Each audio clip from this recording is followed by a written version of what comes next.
Now, today, Greg Maddux goes for the Braves, and he has just shut down the Astros, including their big hitters. What's the key for the Astros to beat Maddux today, Rick? I think it all starts with their leadoff hitter, Craig Biggio. His intensity is something that you have to respect, but it's something that has gone against him in postseason. He's got to get on base somehow. Bagwell, Carl Everett, Ken Caminiti, they can hit with runners in scoring position. It's got to be Biggio on base. And to do that against Maddux, he's got to get on top of home plate. He's got to take the inside part of the plate away with his elbow, and he's got to look for something on the outer part of the plate to hit with his bat. All right, so we're going to line on that right away. Biggio will be leading off as usual against Maddux today. Now, Shane Reynolds, ordinarily a very tough right-hander. He won 16 games this year, but he faltered down the stretch. Today, he's got to somehow regain that form of strength on only 3 days of rest as he's up against Chipper Jones and the Braves. Well, John, Houston won't admit it, but they're concerned about that. He's got to come back on 3 days rest. He's 2-7 in his last 11 starts. He could use an extra day's rest,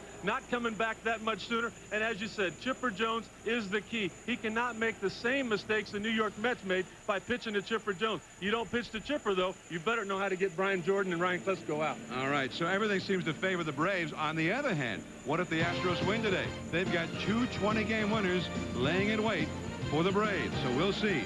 Perfect day for baseball. We're about to begin.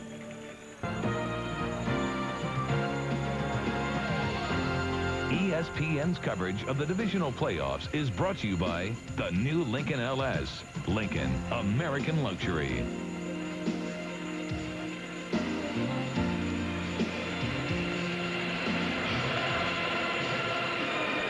The Braves are in their tomahawk chopping mood at the moment, awaiting the arrival of the Eastern Division champion Braves on the field.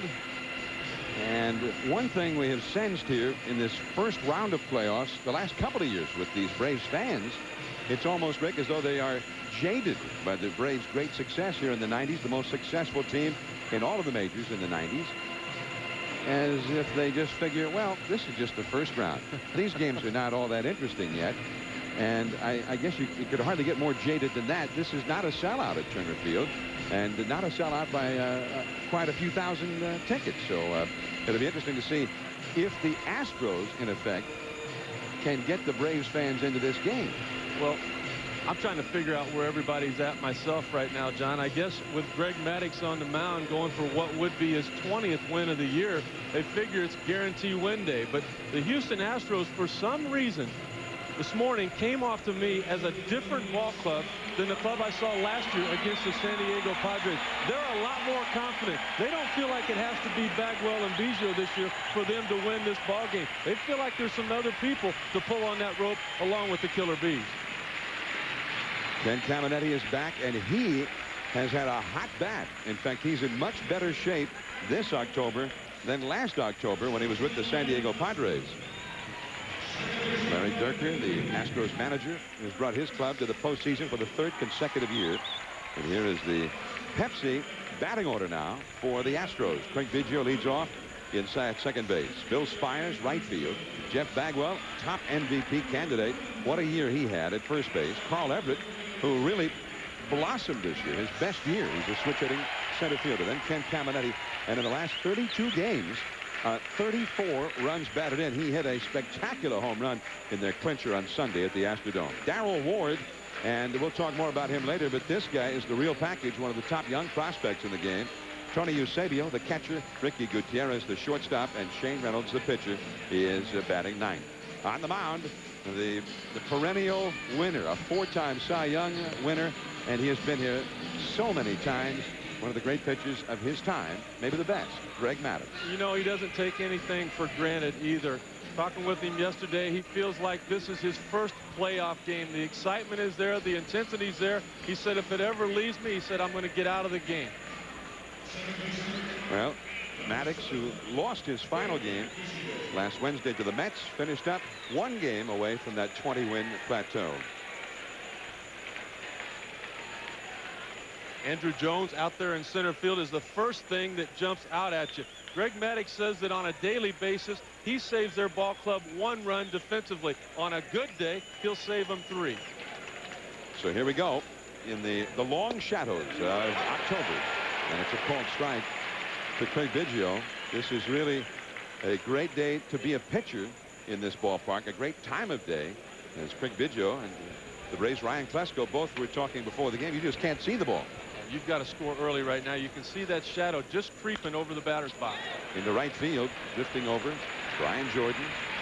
And that was one away. On the other hand, we wanted to kind of focus on Biggio to see his approach in this first at bat against Maddox. Was that a good sign that he went the other way with it? Well, I think it is. I think he's got to look for something on the outer half of the plate to hit. Maddox, 90% of the time, he's going to stay away from you. Biggio, with that armor that he has on his left elbow, can simply just not move. Look at that. He looks like Sir Lancelot there on the left side. That's really important for Biggio. You take the inner half of the plate away with that elbow. Look for something away to drive. He just didn't get enough of it in that at bat. Now Bill Spires, and that is too low. 1 ball and no strikes. As you watch Maddox work here, you'll notice the ball always just seems to be moving. Bill Spires at .288 average for the year. And that is right there. 1 ball, 1 strike. And the shadows being cast by the upper deck at Turner Field. The autumnal shadows of October covering the home plate area, and they'll be moving out toward the mound as we proceed. From the sunshine into the shadows. Too low. 2 balls and 1 strike. Maddox has always been one of the quickest workers in all of baseball, but you'd think right now he'd slow the pace down a little bit, because that shadow, the further out it gets, the more difficult it's going to get to hit. But he's still working quick.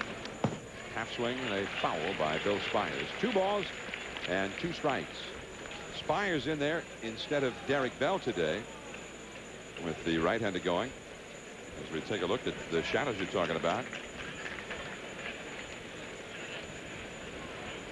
John, I talked with Larry Dierker before the game about Derek Bell not being in the lineup, and he said he's just simply not having a good year. That was close.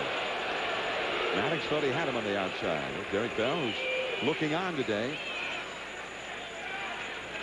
No question about it. In years past, this was always strike 3. Greg Maddux thought that it was right there. The key to getting those pitches, though, for Maddux is Perez. Tremendous hands. Now the ball to first. Ryan Klesko retires Bill Spires. So 2 men are gone for the Astros, and now Jeff Bagwell will come up. Well, the Astros 2 years ago got here for the first time with this current group. Larry Dierker's first year as manager, but they won a weak Central Division. They only won 84 games, and they appeared to be overmatched, and in fact they were overmatched. Last year they came in on a roll with Randy Johnson, and many thought they were the best team in the league, but they ran into the buzzsaw named Kevin Brown. He struck out 16 of them in the first game of the division series at the Astrodome, got the best of Randy Johnson, and then the Padres won that series. So they've had an early exit 2 straight years. Jeff Bagwell, 42 homers, 126 RBIs. But again, as you pointed out, Rick, in the open of the telecast, a key today, Biggio. It's one thing pitching to Bagwell when you've got 2 down and nobody on, and quite another when you've got men on base. And what happens is Bagwell tries to take the team on his shoulders here and put a run up on the board with a homer. Comes in with that fastball. 1 ball, 2 strikes. 1997, the Braves just shut down the big hitters. Biggio, 083. Bell never got a hit. Bagwell, the same, 083. The team only hit 208 in that 3 games. 1-2 the count. And he bounces one in there. 2 balls, 2 strikes.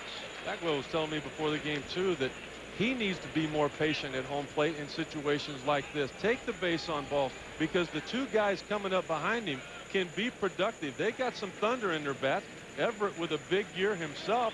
325, 25 homers, 100 RBIs. On the outside corner, got him looking. Mike Winters, the plate umpire, rings him up. So Maddox masters them in the first. Now Reynolds will take the hill. In Atlanta, postseason baseball, of course. The Astros nothing. The Braves coming to bat now. And here's a look at the Pepsi Braves batting order.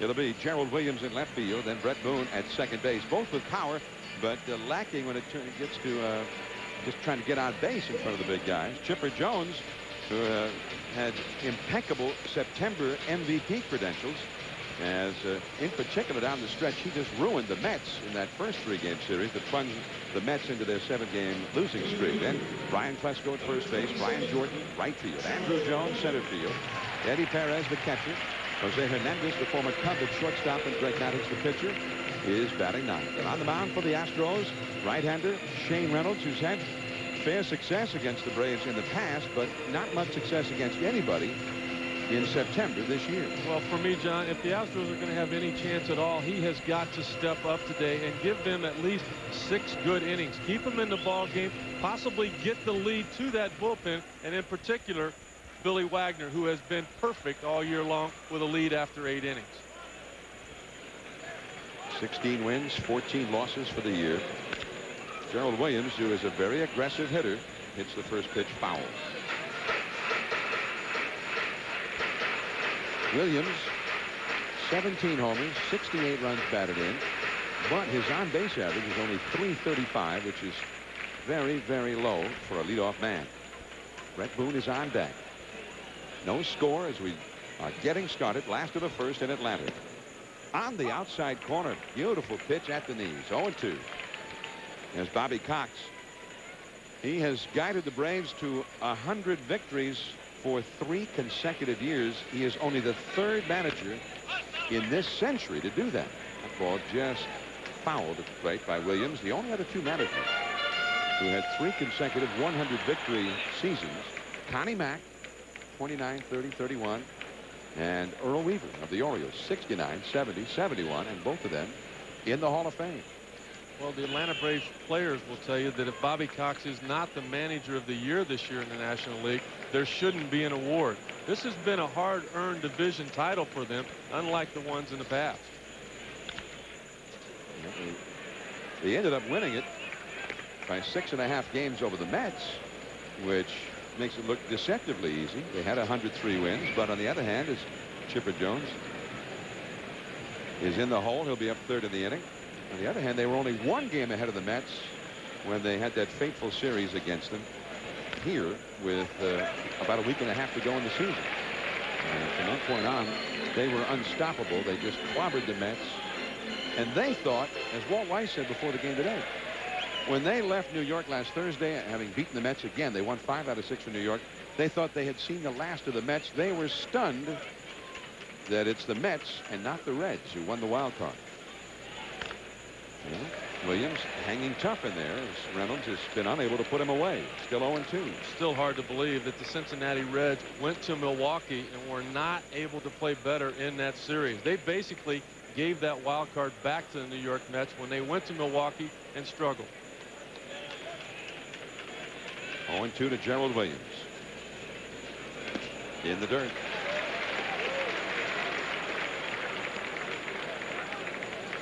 Chipper Jones was the guy that went to Bobby Cox back in late June and said, hey, I like Gerald Williams in that leadoff position. He'll battle up there.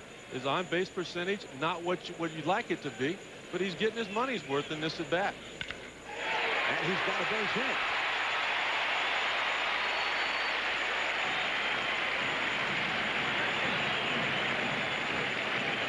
So here come the Braves.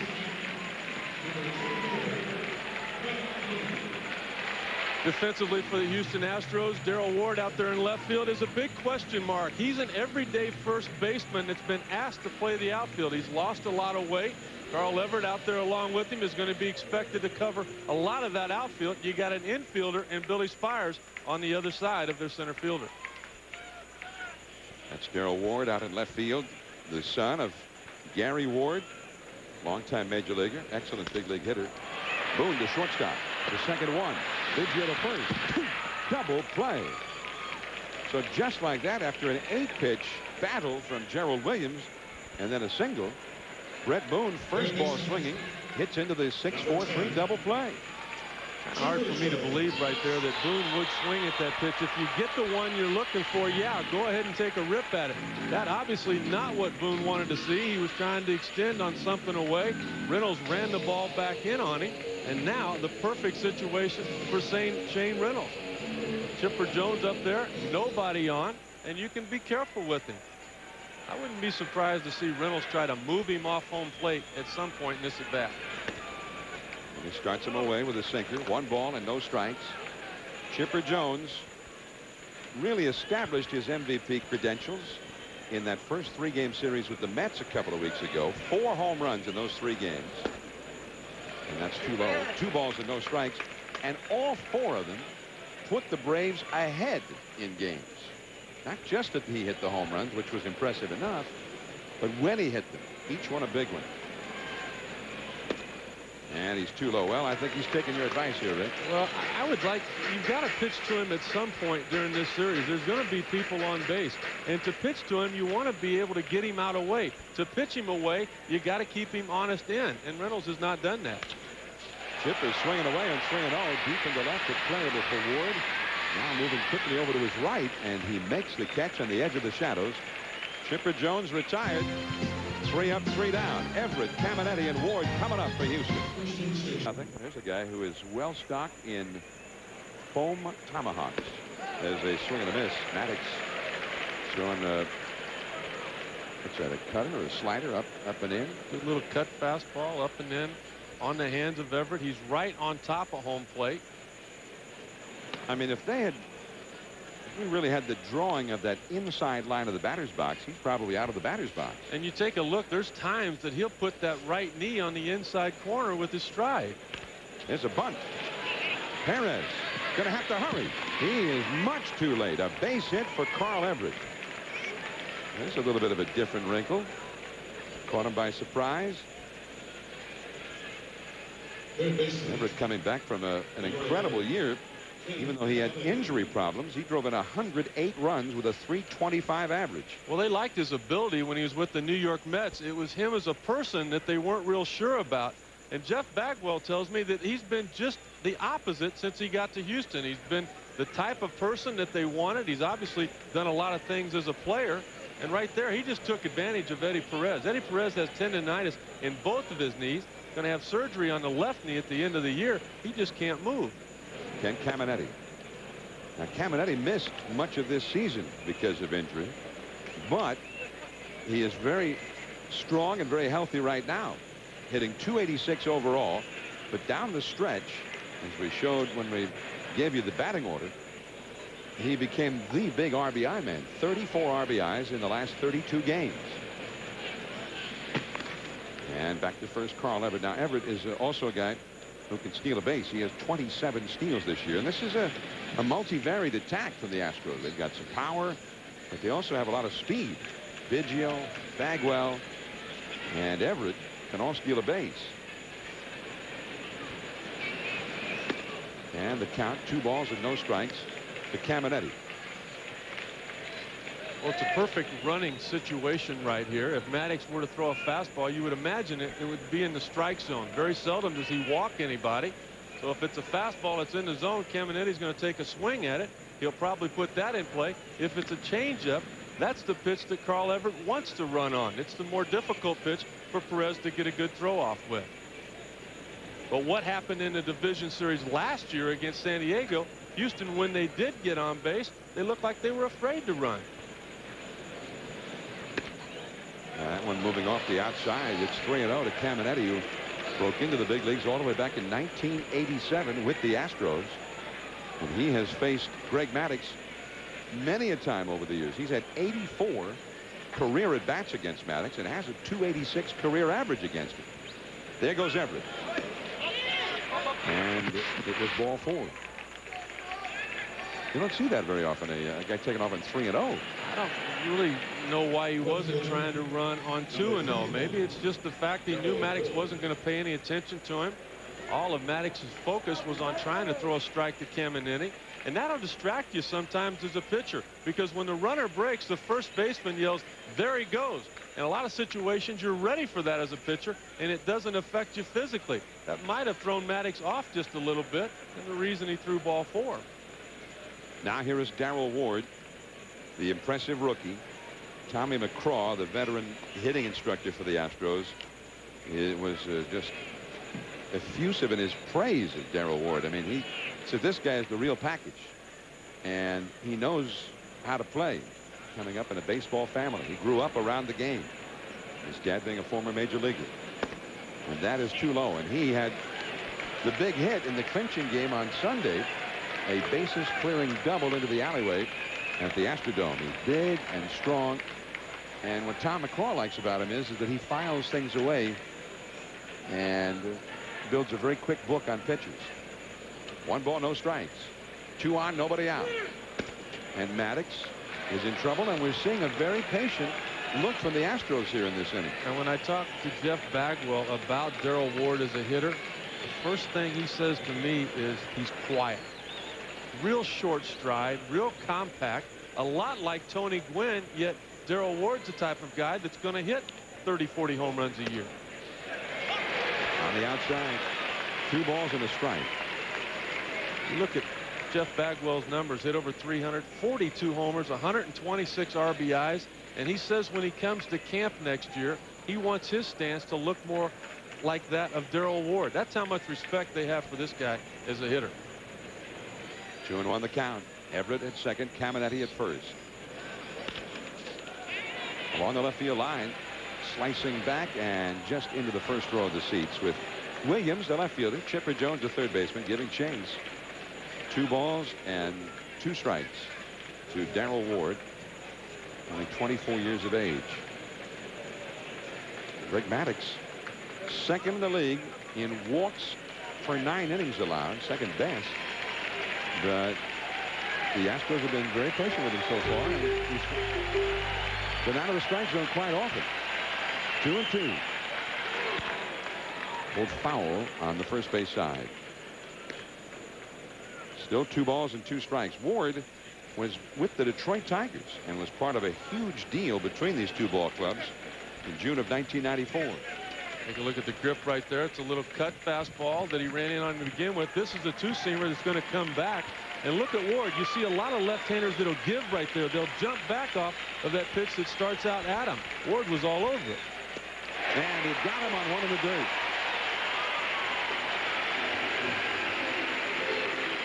Classic Greg Maddux. Well, he held that discipline all up until that point right there. He looked good on the cut fastball in. He looked good on the 2-seam fastball. This is the changeup. This is what Jeff Bagwell was talking about before. The exact same rotation as that of Maddox's fastball. The only problem is it's normally about 10 to 12 miles an hour slower. You find yourself out in front of it, as Darrell Ward did there. So a big out. Still 2 men on, but now with 1 out. Here's the catcher, Tony Eusebio.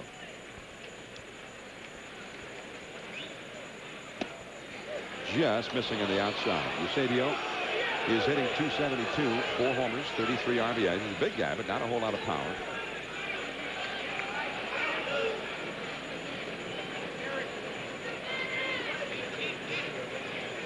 One ball and no strikes to Eusebio. Gutierrez on deck.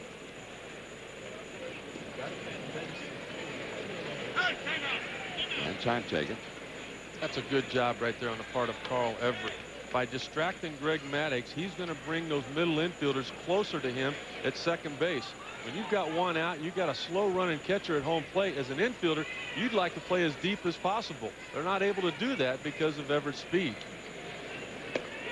And again, the excellent discipline, because that pitch looks like a strike coming in there, and it's dipping down out of the zone. 2-0.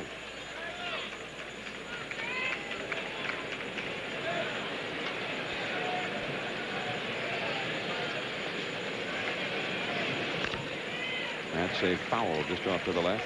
2 balls and 1 strike. Now Maddux was off to a horrible start this season, and his final numbers, 19 wins, which is very good, but a very high earned run average for him, 3.57. And in 219 in the 3rd innings, he gave up 258 hits. Very un-Maddux-like. That's a called strike. 2 balls, 2 strikes now to Eusebio with Gutierrez on deck. 2 men on. Everett, the cleanup man who bunted for a single. Caminetti, who walked over at first.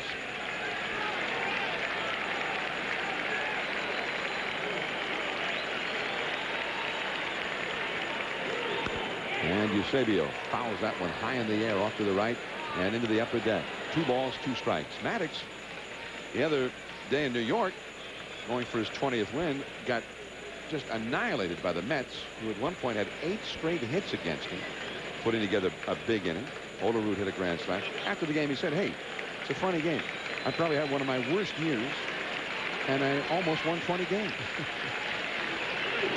Fastball low and outside. It's 3-2 now. Well, that just goes to prove to you it's not always how you pitch, but when you pitch. Your ball club goes out there and scores 10 runs for you. It doesn't always matter if you gave up 8 or 9. There's Gutierrez on deck. All right, the runners may well be going. We'll keep an eye on them. They're not running. And he just got a piece of that one as he again pulled back a little bit, took something off.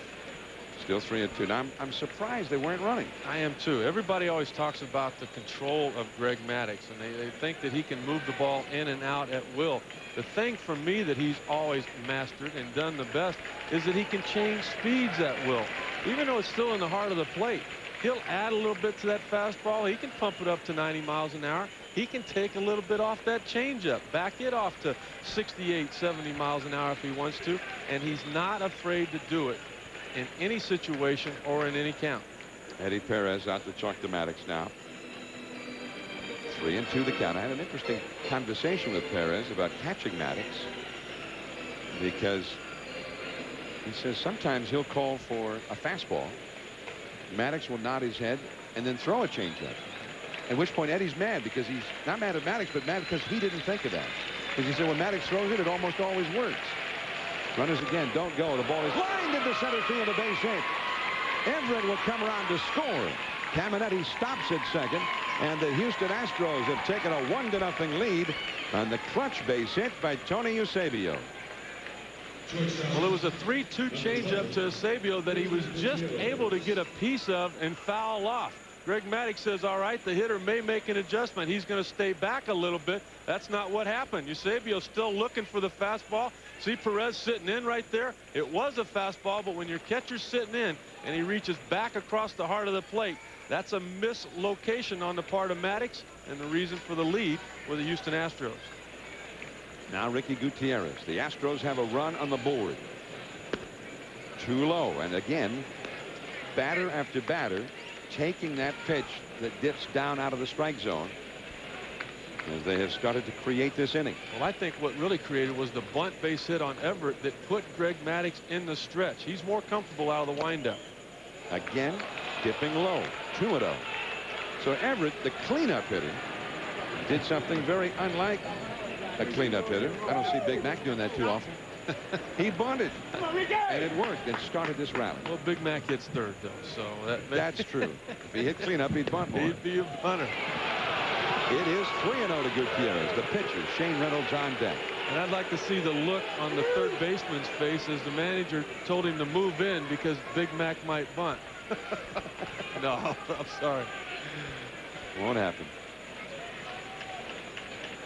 3-0 the count now to Gutierrez. Look out. That almost hit him.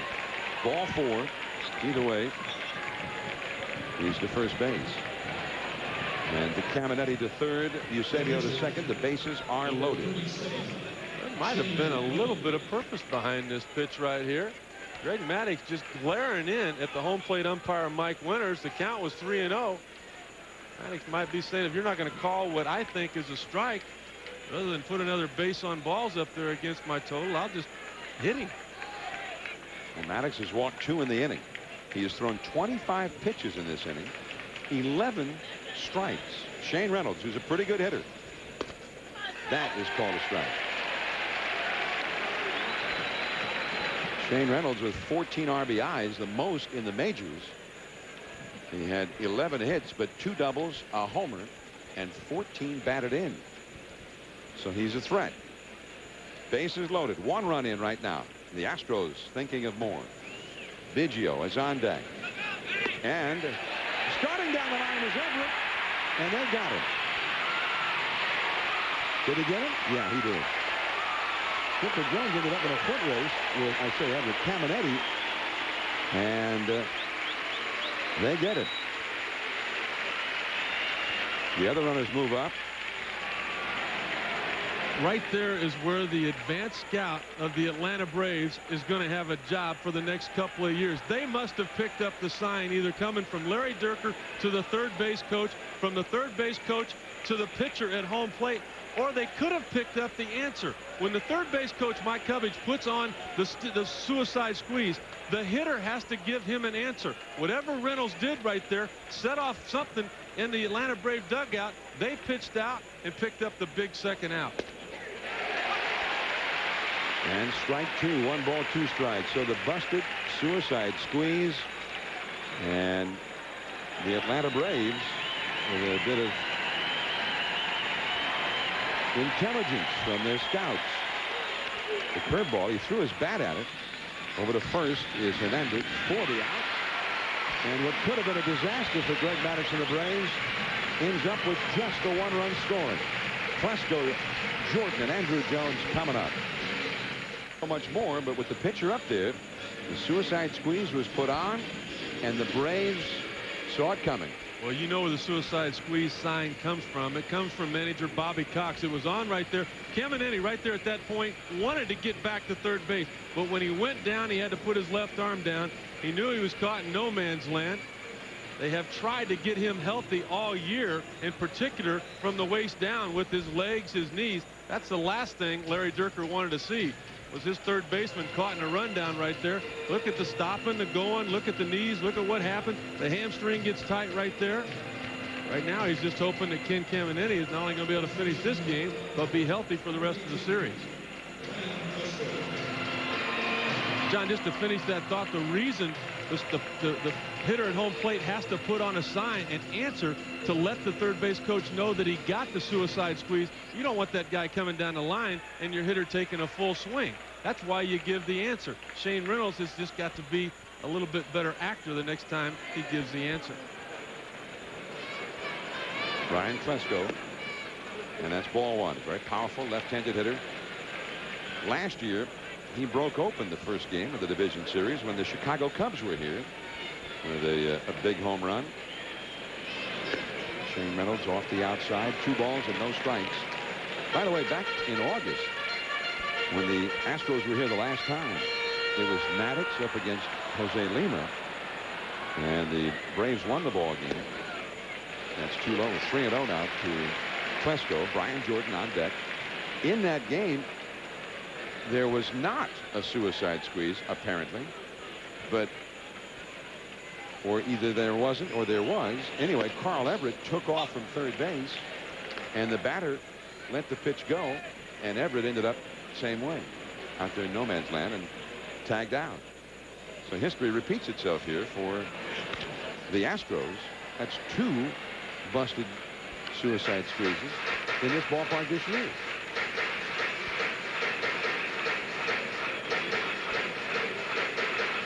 Three and 2 the count.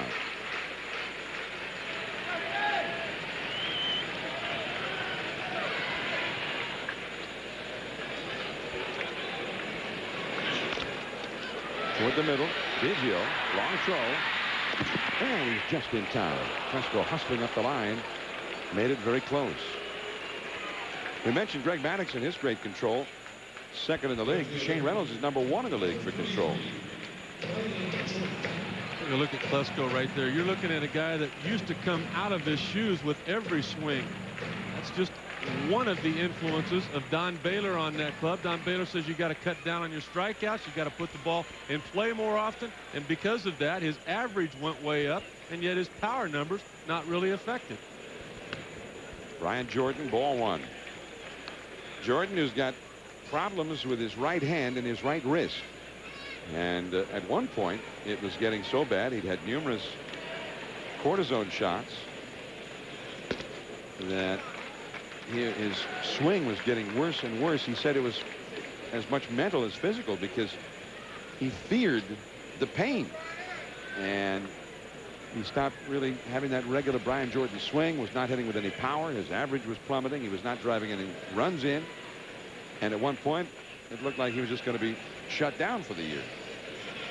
Then his personal trainer, Bob Kersey, you may recognize that name, Jackie Joyner Kersey, and Bob Kersey started working on the hand. He comes in before games, does some work with the hand, and the power has started to come back. The swing has started to come back, and he said it has made him be able to forget about the pain in the hand And he's got his old swing back.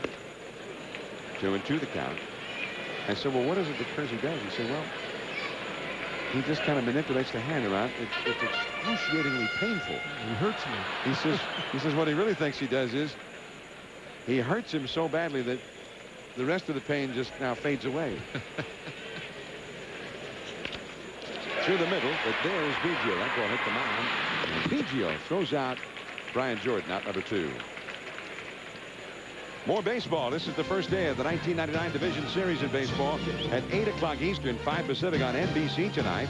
It's the Texas Rangers and the world champion Yankees at Yankee Stadium. Then at 11 Eastern, 8 Pacific, the New York Mets, the miracle team from the National League this year, against Randy Johnson and the Arizona Diamondbacks in Phoenix. For more, log on to ESPN.com.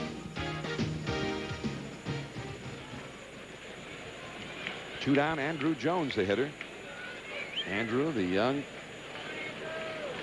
and budding star, 275 average, 26 homers, 84 driven in. First ball swinging.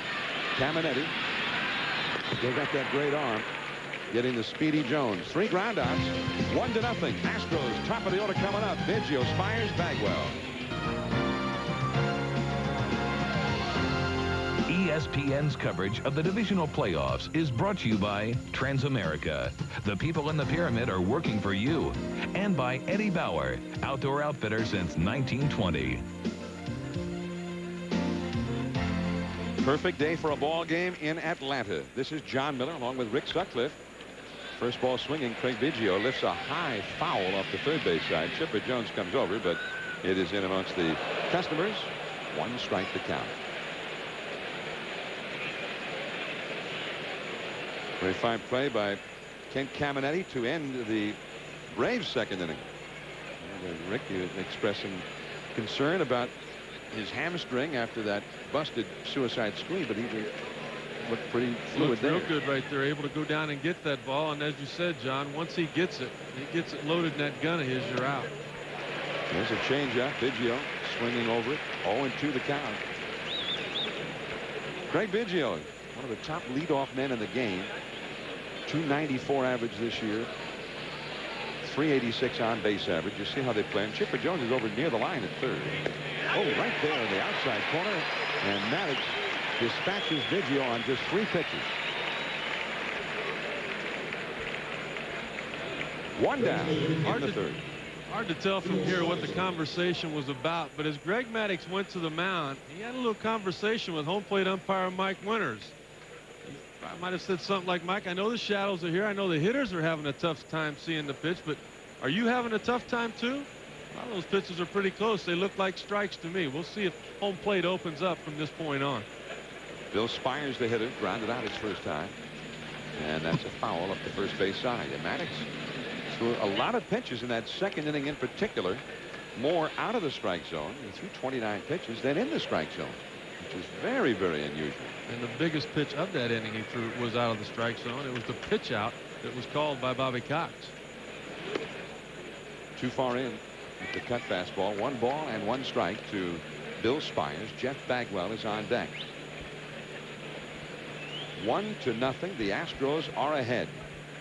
Leo Mazzoni perpetually rocking, the pitching coach for Atlanta, alongside Bobby Cox. Off the outside, and you can see Maddox not looking very pleased about that call. I think that's another pitch he wants to get. Well, they've talked for years about the strike zone that the Atlanta Braves pitching staff gets. I don't think they deserve the ball that's off the plate, but the borderline pitch, I think most of their starters do, out of respect for what they've accomplished over the years. You're going to give it to Greg Maddux, or you're going to give it to Billy Spires. I think what Maddux has done with the 4 Cy Young awards, 12 years in a row now, he's won 15+ games. 3-1. Spires foul tips it into the glove of Perez. 3-2. Now Maddox is only the 4th pitcher in Major League history to go that long with 15 wins or more. And look at the 4-seam fastball right here. No movement whatsoever. And that's a base hit. So Spires on a 3-2 count singles to right, and now somebody is on base. Maddox will be out of the stretch against Jeff Bagwell.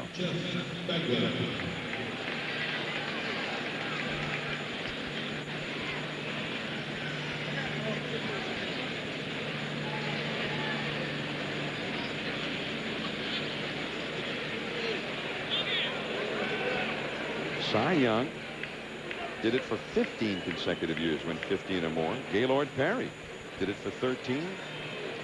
Greg Maddux and Christy Mathewson tied at 12 consecutive years. And that is consistency. We all know Gaylord had some help, though. Huh? What are you talking about? The country sinker? The sinker, and then that super sinker, that really good one. He called it the country sinker. Come on. He just had the touch. 1 ball and no strikes to Bagwell. That's in there for a strike. He took something off. 1 ball, 1 strike. Bagwell, if you were with us before the ball game during our baseball special leading up to the game, we had a soundbite with Bagwell where he talked about why it's so tough with Maddux, how that fastball and that changeup look like the same pitch. Go to first. Spires back to the bag. And Rick, you kind of explained how it has to do with the grip, and everything else is done exactly the same way by Maddux. The only difference is that on that changeup, he has pressure coming from the index and his pinky squeezing the baseball. Well, there's the changeup and a snap short of first. Diving back, Spires. It was close. Prescott thought they had it.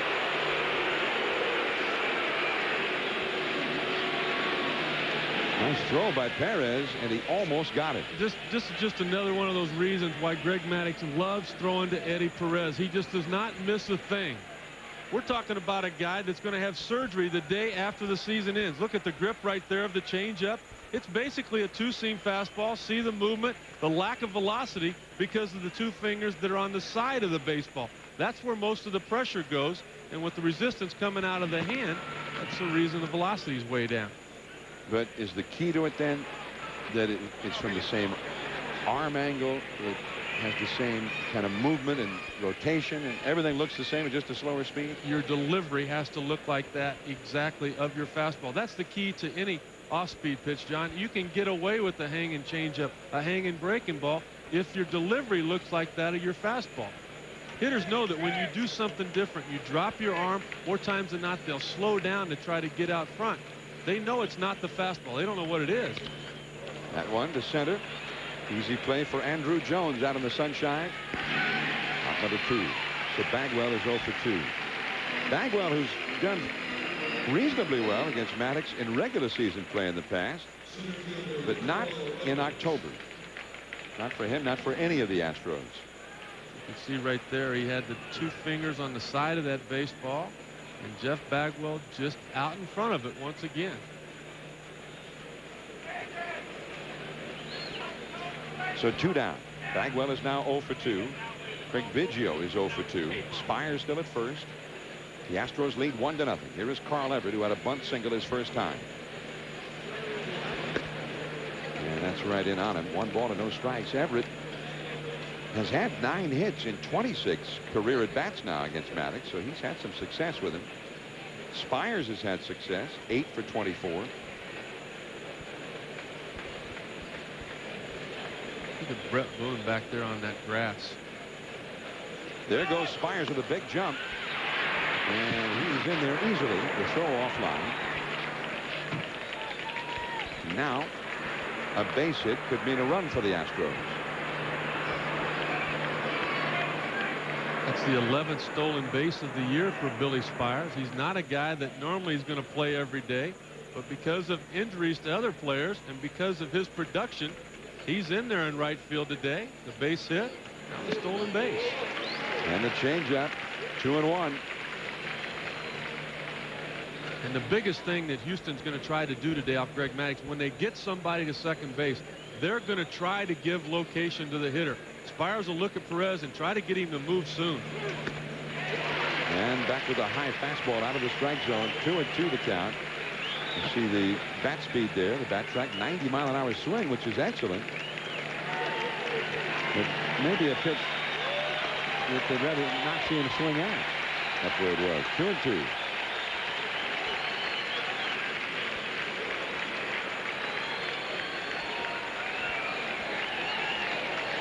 That's Spires at second base. And the strikeout. That sinker came back over the inside corner. One man left on. 1-0 Houston. We go to the last of the third. Greg Maddux getting out of a jam in the third inning. He just outfoxed Carl Everett right here. Look at him fanning that glove right there. He'll have to do that. He has to open the glove to get that changeup grip. We told you that there's 2 fingers on the sides of that baseball. Well, he fanned the glove. That made Everett think, okay, it's the changeup coming. It was the fastball on the inside corner. Carl Everett just got caught guessing right there. Here's Eddie Perez to lead off for Atlanta, the 7th place hitter against Shane Reynolds. Reynolds and the Astros ahead 1-0. And the slider high and away for 1 ball, no strikes. Jose Hernandez will follow, and then Greg Maddux. The Braves having to turn to Perez as their regular catcher after losing their all-star catcher, Javi Lopez. That fastball is in there for a strike. And of course, they lost Javi Lopez after losing their big slugger, their cleanup man, their home run and RBI leader, Andres Galarraga, for the year. Both Javi and the Big Cat are here today, rooting their teammates out. Base hit for Perez. Now, when you talk about Lopez and the Big Cat combined, you're talking about normally around 70 home runs and usually about 250 RBIs. Yet somehow Atlanta has found a way to win ball games. They just do not beat themselves. They let other teams do that. Perez gets a hanging breaking ball, and even on those bad knees right there, pitch was a pretty good one to hit. There's the Big Cat, Andres Galarraga. One of the best smiles in all of baseball, isn't it? And he has served as an inspiration to his team, battling cancer. And he says everything's looking very good right now. He's very confident about being back next year. Yeah, he said the bone that they took that cancer off of just needs to get a little bit stronger. Once that happens, he can start lifting again. He can start swinging the bat. He said it's good for him mentally just to be able to put a baseball bat in his hands and that uniform on his back. Jose Hernandez, the hitter. 1 strike to count. The shortstop could be 2. Gutierrez boots it and gets just the one with Biggio covering. The force out on Perez. That looked like a perfectly hit double play ball. It could possibly end up leading to something as well. Greg Maddux is one of those guys that can handle the bat. The sacrifice bunt will be put on by Ned Yost right here. But if Maddux sees the infield moving, he's going to put the ball in play. All of that set up because Gutierrez not able to handle that ground ball cleanly. Thus, there's still somebody on base. 1 out. Hernandez the runner. Hernandez has stolen 11 bases this year. Maddux already squared around to bunt. Pops it in the air, foul off to the left and into the crowd. I think it's a big disadvantage for Houston when they come to Atlanta and get off that AstroTurf. It's much easier for an infielder to go from natural grass to the turf because you're going to get the pure hops. You got to realize the ball's going to get on you a little bit quicker, but I think Gutierrez kind of got caught in between right there. He thought the ball would get to him quicker than it did. He kind of got caught, held back on his heels there, got it on a bad hop, and not able to complete the double play. He took it too low from Shane Reynolds. 1 ball and 1 strike. Again, Maddux was showing bunt. Now, when you're taking on the Braves and a great pitcher like Greg Maddux, it can be a very serious thing not turning in a double play, not making all the plays. I mean, you don't want to give away anything against this club, against this pitcher. That's the bunt. First base side. Bagwell will go to Biggio covering. And the sacrifice has succeeded with Hernandez going over to second base. That's really one thing that both of these starting pitchers today have in common. They can handle the bat. They can put it in play. They can sacrifice bunt when that's needed. And that becomes so important in this league over here. A guy that can mix in a base hit once in a while, that can sacrifice bunt. He can take what would normally be a record of 10-10, and I think he can take that to 12-8, 13-7 from time to time. Well, Maddux was second in the league only to Shane Reynolds in getting sacrifice bunts down, and both of them hit well. Maddux had 2 home runs and 7 RBIs this year, and of course, as we mentioned, Reynolds led all pitchers with 14 RBIs. Change up to short, high hop, and Gutierrez throws out Gerald Williams. So again, Williams up there hacking in the first pitch. 1-0 Houston. We go to the 4th. Caminetti coming up. Game 1 of this National League Division Series coming to you from Turner Field, Atlanta. 1-0. The Astros lead the Braves. We go to the 4th. Greg Maddux, the master on the mound. Between fan and the glove right there. Playing the maestro right there. Carl Everett going. He's got to open that glove to get the changeup. Maddux did it like 5 or 6 times right there, making sure that Everett's seen that. There's Caminetti with a changeup, and of course what he got was not the changeup, Carl Everett, but the fastball for strike 3. Well, Caminetti just saw a changeup. He walked his first time. Former National League MVP not so long ago. With those enduring pictures of him last October in the World Series, taking the big swings at Yankee Stadium and falling over. I wouldn't be a bit surprised at all to see him have a big series here against Atlanta. Now the changeup. I actually saw him smiling before the game today, John. And that's something Ken Caminetti didn't do a whole lot of last year when he was hurt going into the playoffs, nor basically all year during the regular season. When he's not healthy, he's just not going to smile. Off the outside. More often than not over the years when he's not healthy, he still plays. Sometimes defying comprehension with so much pain. That one is a base hit to right field. So Caminetti gets the 4th hit for the Astros, and now Darrell Ward, the rookie, will come up. Well, this is an interesting thing, Rick, about this fanning the glove. I mean, I'm interested about this. I mean, now there's somewhere somebody must have figured out when he opens that glove up like that or fans the glove, right, he's getting the grip for the changeup, so now we know it's coming. And I tell you what happens when he gets a guy at second base and he knows that the guy's looking in his glove, right? He wants to see that changeup grip rather than the fastball. Maddux will put the changeup grip in there. He'll fan a couple of times, and right as he goes to deliver it, he'll go back to the fastball, knowing that the guy at second base has told the hitter a changeup's coming. So you got a couple of ways to go. One, if you think they're trying to give away location or the pitch, you can always throw at somebody. You can always move them. Either that or you can deceive them, as Greg Maddux just did. Art of deception. Greg Maddux throwing a strike to Darrell Ward, who struck out his first time on a changeup in the dirt. 273 during the regular year. Well, that's interesting. I mean, at some point, Maddux figured it out that he was giving that pitch away. Softly hit. That will move Caminetti over to second as Boone throws out Ward for out number 1. I was actually there with Greg Maddux back in 1987 when he struggled with a 6-14 year because everybody knew every pitch that was coming. Look at him open it up right there. Now he's got the grip that he wants. All right. He made sure that Everett saw that his glove was opening back and forth. There's the Darrell Ward. Ward trying to pull that pitch because he knew Klesko had to hold the base runner on. He wasn't able to get enough of it to get it into right field, but he did get Caminetti into scoring position. Now Eusebio, and Eusebio on a 3-2 pitch got the base hit to drive in the only run of this game back in the 2nd inning.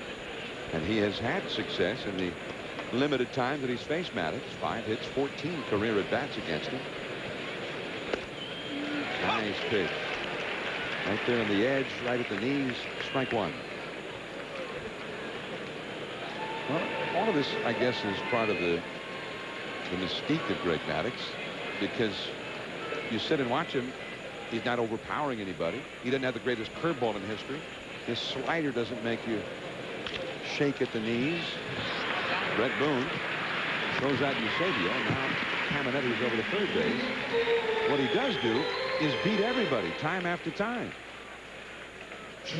I had the pleasure of playing with him in Chicago. Also another guy named Jamie Moyer, who's gone on to have a lot of success with Seattle. Bobby Cox coming out to the mound right now. Got the 8th place hitter up, and the pitcher Shane Reynolds behind him with 2 down. Bobby Cox is such a great communicator with all of his players. In particular, the players that struggle. He's got that ability. It's almost like when their gas tank gets low, a conversation with Bobby Cox will put a gallon or 2 of gas in your tank. You go out there and you feel like you're performing better than you really are. He's going to put this into the hands of Greg Maddux. You want to put him on? I don't need to make that decision. You can. High and tight. Well, that was just like ball 4 to Gutierrez The last time he was up to eat, got one right under his chin for ball 4 the last time. Now ball 1 this time.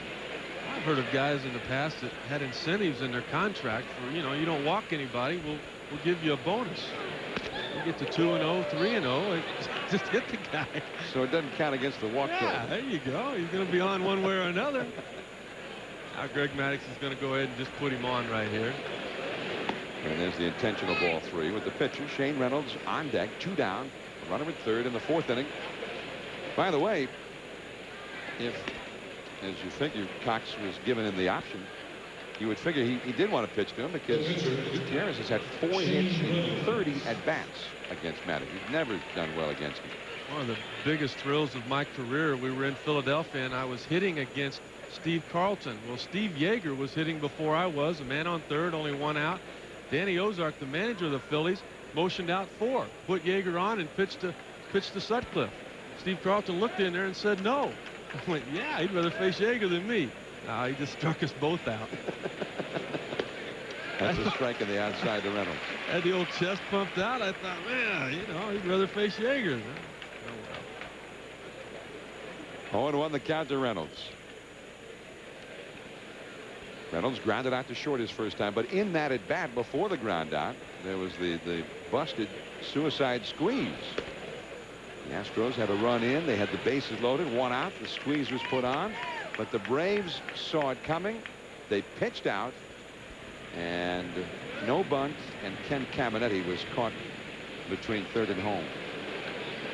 Big play in this game right now. 1 ball, 1 strike. Reynolds slaps a pop-up foul off to the right into the crowd. 1 ball, 2 strikes. Caminetti led off the inning with a single. He's at third, and Gutierrez with 2 down drew an intentional walk. 1 ball, 2 strikes to Reynolds. Biggio, the leadoff man, would be next. Little tap. Gonna have to hurry in time. And a lot of Astros might have beaten that one out, other than Shane Reynolds. Still 1-0. Boone and then Chipper Jones coming. Astros and the Braves 1-0. The Astros lead as we go to the last of the 4th inning. Pretty nice play by Greg Maddux on the final out of this little tapper by Shane Reynolds. Well, normally the catcher will make this play right here. We talked about Perez being hurt already. It's an easier play for him because he would be going in the direction of first base. Maddux knows that his catcher's not physically 100%. Greg Maddux also knows that he's won 9 Gold Gloves, and he can certainly make that play with anybody in baseball. By the way, that's an interesting point because I think it also entered their thinking when they made up their postseason roster. The Braves are going with 9 pitchers, which they feel for them with their starters is plenty. On the other hand, they're going with 3 catchers, which some teams would rather only go with 2 this time of year, but it gives Bobby Cox a little more flexibility in case Eddie Perez needs to be run for or hit for. Brett Boone takes a called strike. He hit a double play his first time. He'll be followed by the power, Chipper Jones, and then Ryan Klesko. When you get into the power of the Braves, even without Lopez and Galarraga, there's a lot of power there. That's a strike. It's 0-2. By the way, Rick, Shane Reynolds, in his last 3 regular season starts, he gave up 13 earned runs on 23 hits in 13 2/3 innings. I mean, he was just horrible those last 3. Nice pickup by Bagwell. Now that is an outstanding play. 1 away. But Reynolds has certainly calmed things down in this one. He has come out throwing strikes and has shut the Braves down early. Well, I think the key to Reynolds' success was the very first at bat back in the bottom of the first inning by Brett Boone when he took a swing at the first pitch. He was more patient right here. Reynolds has got a good forkball. That is his out pitch, but his fastball is very hittable. You wait for a ball up and out over the plate. You can hit the ball hard, as Boone did right there. Bagwell with a nice play of his own. Now Chipper Jones up for the second time. And the forkball is too low. Now, of the 10 men he's retired, only 1 has hit the ball in the air. 9 ground ball outs, including the double play ball from Boone in the first inning. And that fastball down and away. 2-0 to Chipper Jones. Now this is the way he started in the last time. It looked like he wanted nothing to do with Chipper. Went to 3-0. Chipper then went out, probably out of the strike zone, and hit a fly ball to left to end the first inning. And now he's 2-0 here. And 3-0 again. Well, the Mets pitched to him in that series 2 weeks ago and lived to regret it. 45 home runs this year for Chipper Jones, including a big September, really for the first time in his career. This time a 4-pitch walk. With 1 out, he takes the walk. The first walk allowed by Reynolds, and now Ryan Klesko is coming up. More big baseball Day 1 Division Series action. The Rangers and the Yankees on NBC at 8 Eastern, 5 Pacific. Then right back here on ESPN, the New York Mets and the Arizona Diamondbacks. The Mets up against the big unit, Randy Johnson, tonight, 11 Eastern, 8 Pacific on ESPN. Yanks look a little more vulnerable this year. Here is Klesko. Big swing and a foul off the left field line. Back out of play. 0-1. Klesko grounded out to Biggio. Made a nice play to get him in the second inning. John, there's been people in the game of baseball a lot longer than I have, but I do not remember a more exciting scenario going into the playoffs than the one that we have this year. I think any team could win the World Series before this thing's over with. Boston's got Pedro Martinez. Arizona's got the big unit. New York. Left field. Darrell Ward over near the line. And Klesko is gone. Chipper Jones back to first. 2 down in the 4th inning. 1-0. Houston leading. Brian Jordan will come up. Well, talking with you on that subject, I mean, this series has the makings of being rather lopsided because the Braves are so well set up for it. Finished the season on a roll, and the Astros finished in a slump. Had to pitch their top pitchers right at the end. Their rotation is not set the way they'd like it for this series. On the other hand, if they win today, that really could all change dramatically and really put the heat on the Braves. 0-1. He got the fastball by Jordan. Jose Lima goes tomorrow, a 21-game winner. He'll also be going on short rest. Well, we talked with Larry Dierker about that before the game, and if you win game 1, would you move Lima back to get not only a normal rest but 1 extra day? And he said, I don't think so. He said, I think he's more effective when he's tired than he is when he's strong. Lima, control type pitcher, sinker, change up most of the time. Got a little breaking ball. You'd like to have that arm strength to throw the good breaking ball, but he really doesn't need it with his fastball.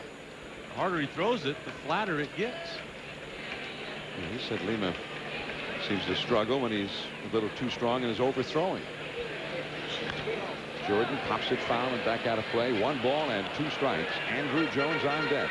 2 down. Chipper Jones at first. Tomorrow we'll have it for you at 4 o'clock on ESPN, 1 Pacific.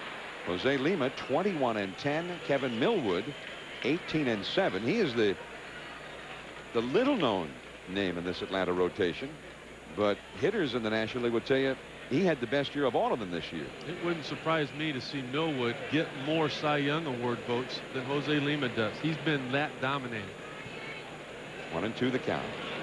And the slider low and outside. 2-2. Eric Karras of the Dodgers a couple of weeks back said that he thought Millwood, if he had a vote, was his Cy Young. I mean, he would have voted for him because he's just been that good. Well, Chipper Jones said that Millwood has been their ace this year.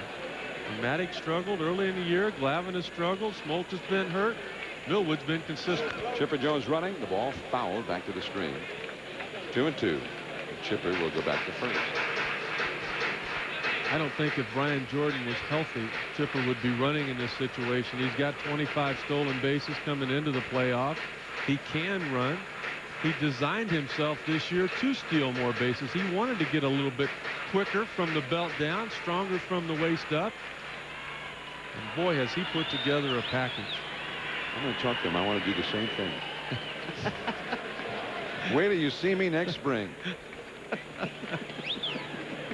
2-2 the count. And that is a pop foul. It goes out of play. Still 2-2 to Jordan, batting in the 4th inning.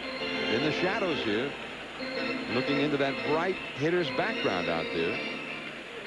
This is just not a good day to be a hitter at Turner Field, not this time of day. 2-2 the count. Shane Reynolds off to a strong beginning. There goes Chipper. Base hit to left field. Chipper Jones around second, heading for third. The throw by Ward, cut off by Gutierrez.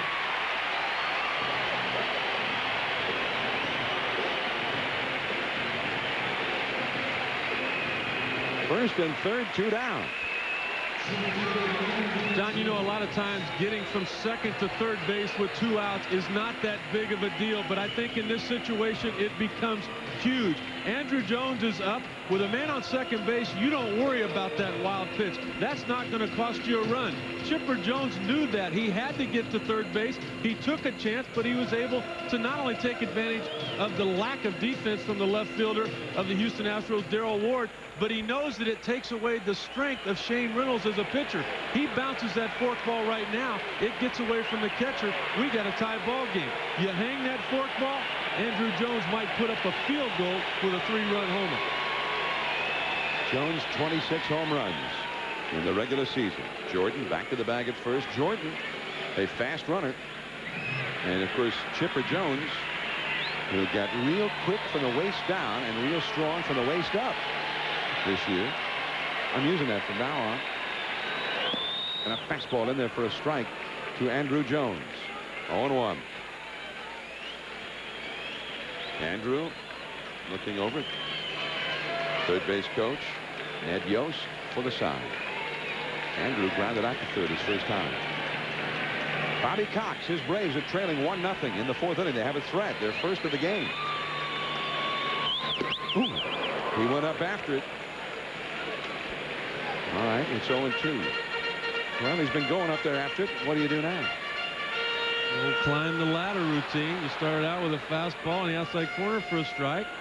You go belt high with strike 2. You go shoulder high for hopefully strike 3. Reynolds has stayed away from his best pitch, that split-fingered fastball, thus far in this at bat. Well, he did exactly the way you predicted. 1 ball, 2 strike. Now what? Well, you go to your strength or his weakness, and they happen to be one and the same right here. It's the split-fingered fastball. 1-2. You got to have a lot of faith in your catcher right here because you need that pitch down. There it is, and it's a high fly ball, shallow center. Biggio, and in the shadows, he grabs it, and the Braves' budding rally has been snuffed out. Top of the order, Biggio, Spires, and Bagwell coming up. 1-0 Astros. The red, white, and blue bunting of October baseball is out in force at Turner Field today. It all begins right here. Now the Aflac trivia question. How many Cy Young Awards have Braves pitchers won in the 1990s? How about this? All of them? That's my guess. Wait a minute. Maddox, I need a little clarification on this question. I mean, how many have been won by Braves pitchers currently with the Braves? Or how many won by Braves pitchers while they were with the Braves? That's 2 different questions, right? There was also one slipped in there by a guy from Montreal. A guy named Pedro that happens to wear a Red Sox uniform. Oh, you're counting that one? All right.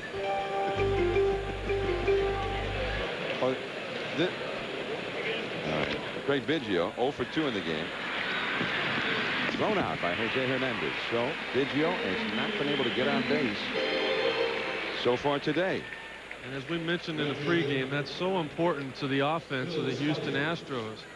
I think in Craig Biggio's next at bat, he may steal a page from the game plan of Carl Everett. The defense is playing him so deep. He might need to take advantage of that speed and lay down a bunt. Swinging the bat just does not work for him against Greg Maddux. Bill Spires. Now that is pretty strong indictment of a guy against a certain pitcher. Just to say, well, what doesn't work for him is swinging the bat. That's when the pitcher's awfully tough on you. Yeah. Yeah, I have no success with him when I actually swing the bat. It's a tough thing to do, but as much as you hate to, every now and then you just got to tip your hat to a guy and say, hey, I'm scuffling with you. I got to try something else. Bill Spires has grounded out and single. And the count is 2-0. Now, by the way, the Aflac trivia question. What we're looking for is how many Cy Young awards have been won by Braves pitchers while they've been with the Braves.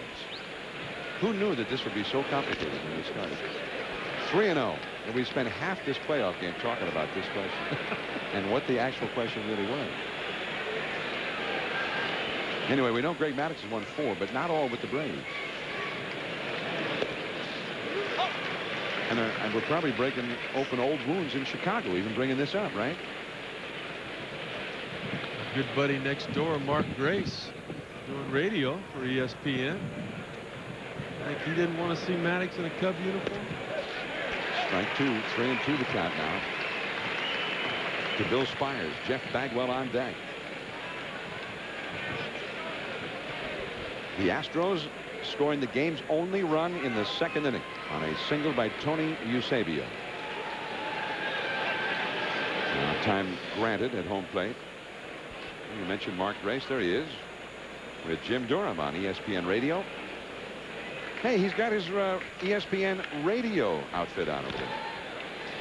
Foul ball off to the right. 3 balls, 2 strikes. I got to tell you, he called me this morning. He said, hey, you got to talk to me. He said, what's this broadcasting all about? He comes down to the room and he's just scared to death. He's like, he couldn't sit down. He's walking around. He says, I'm so nervous right now. That's a base hit for Bill Spires. So Spires has 2 hits today, 2 for 3, and here's Jeff Bagwell, also 0 for 2. Just like his teammate Biggio, hitless against Maddux. Now Bagwell caught himself just out in front of that changeup on the outer half in his last at bat. Tried to stay back so that he could keep the best part of the bat on the baseball, but not quite able to do that. And Bagwell, we've often had him in the 90s with his bat speed. And you can see there from Backtrack. He had his bat speed lowered considerably, but here on a fastball a single. Here's the long throw by Jordan, and it hit Jordan. It ricochets to the dugout. It did hit Jordan. It hit Spires and ricocheted to the dugout, and over to second base goes Jeff Bagwell. And they had screens in front of the dugouts here. In many fields, that would have gone right into the dugout, and a run would have scored already. John, this is exactly the reason right here why Larry Dierker didn't hesitate to put Billy Spires in this lineup. He knew that he was going to battle at home plate. He was going to put the ball in play off Greg Maddux, something that Derek Bell had trouble doing. Well, now with him on base, Bagwell just takes a shot through that hole created between the first and second baseman, and Spires, hustling as he always does, gets into third and is almost able to score on that throw getting away. Well, now here is Carl Everett, who had such a big year, and they're not even going to think about pitching to him. They're going to walk him right away to set up the double play with the rookie, or with the veteran, but a switch hitter, Ken Caminetti, next. So this is interesting. Caminetti has walked and singled today already, but they're going to walk Everett to set up the double play. This will be the 4th walk allowed by Maddux. That could have been an awfully close play at third base on Spires if that throw from Jordan had not hit him.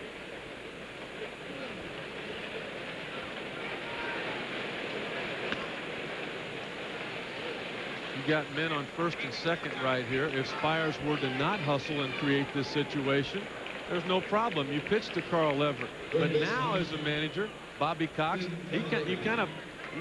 you put your neck underneath the guillotine on something like this. You're saying that your pitcher can get the next hitter out when you intentionally walk somebody. Ken Caminetti has not had an MVP type year. He has struggled with runners in scoring position, and I would imagine it's those numbers that created the intentional walk. It is high and tight. 1 ball, no strikes. And he's also going after a guy who finished the year on a roll. 34 RBIs, the last 32 games of the year for Caminetti, including that awesome home run Sunday at the Astrodome. Ooh, man, that looked like a strike, and Maddux hollers in, and Winters takes off the mask and hollers right back at him. 2-0. This conversation right here is not as friendly as the one that Greg Maddux had when he took the mound back in the second inning. Look at him, mad right there. 1-2 balls, no strikes. Well, this time Caminiti chased that pitch. He might have been lower than the last one. Here's Spires,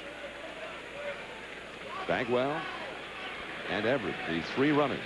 The middle infield double play depth.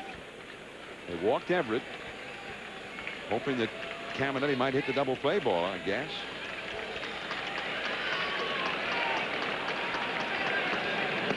He took the fastball. And Larry Dirkis talked about that before the game. He said, you will get with a control pitcher like this who doesn't walk anybody, you will get some fastballs that he'll leave over the middle of the plate. You got to be ready for him. And this is the fastball right here that he was talking about. That pitch very hittable. The one Caminiti swung out with a count 2-0 was not. 2-2 the count. That could be 2. Boone to second 1. Hernandez to first. 2. Double play. The side is retired, and it worked out beautifully. And Maddux walks off the field with a long-distance conversation with umpire Mike Winters.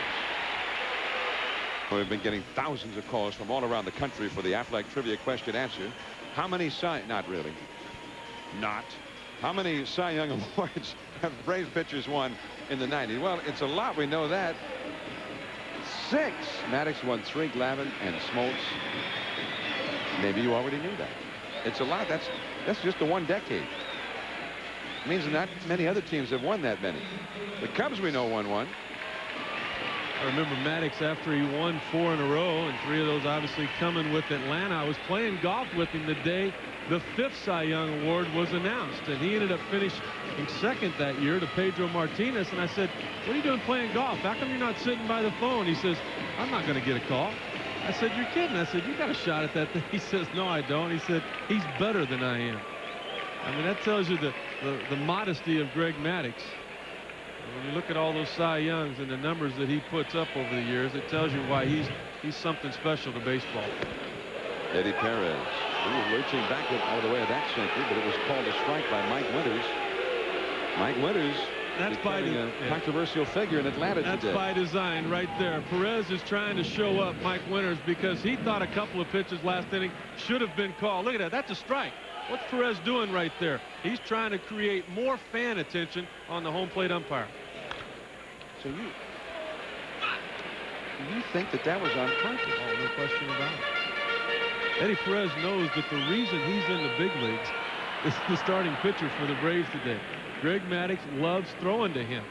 And now with the injury to Javi Lopez, there's a few other guys that decided they like throwing to Perez as well. Rick Sutcliffe, conspiracy theorist. I just know how you work a home plate umpire when you have to. Maddux had words with Mike Winters as he walked off. 0-2 the count. Perez singled his first time. He's the 7th place hitter. Jose Hernandez on deck. And the slider off the outside. 1 ball, 2 strikes. Well, when Greg Maddux walked off the field after the double play ball, he was still conversing long distance with Mike Winters. The 2 hollering at one another as Maddux left the field. That's a high foul down the right field line. Giving chase is Spires, but it is out of play. See, right now, I don't think that Shane Reynolds really knows how to play the game. You got to give Mike Winters, the umpire, a chance to get even. Have Eusebio sit about 8 inches off the outside corner, hit the glove so that the guys in the dugouts can't tell if it's a strike or not. They can't tell in or out from the dugouts. They can tell up or down, and they'll yell about that. But sit off that outside corner, see if Mike Winters wants to get even. Well, went to the splitter in the dirt. 2-2. Too far down. So this is really the game in the game. You're all about working these umpires. At the time you have to. You might walk off the mound and say, hey, when did they change the strike zone? You know, look, it's like, what? Well, obviously they changed it because what used to be a strike is not a strike today. 2-2. And that is a foul. Well, I'm with you now. What you say you're doing it? Hit off that outside, 6-8 inches. Let Reynolds pop the glove. So, and you could have done it with the count 0-2. Mike Winters can send a message that you'd like for him to send. 2-2 the count to Perez. The splitter to third. Tough hop for Caminiti. Played nicely.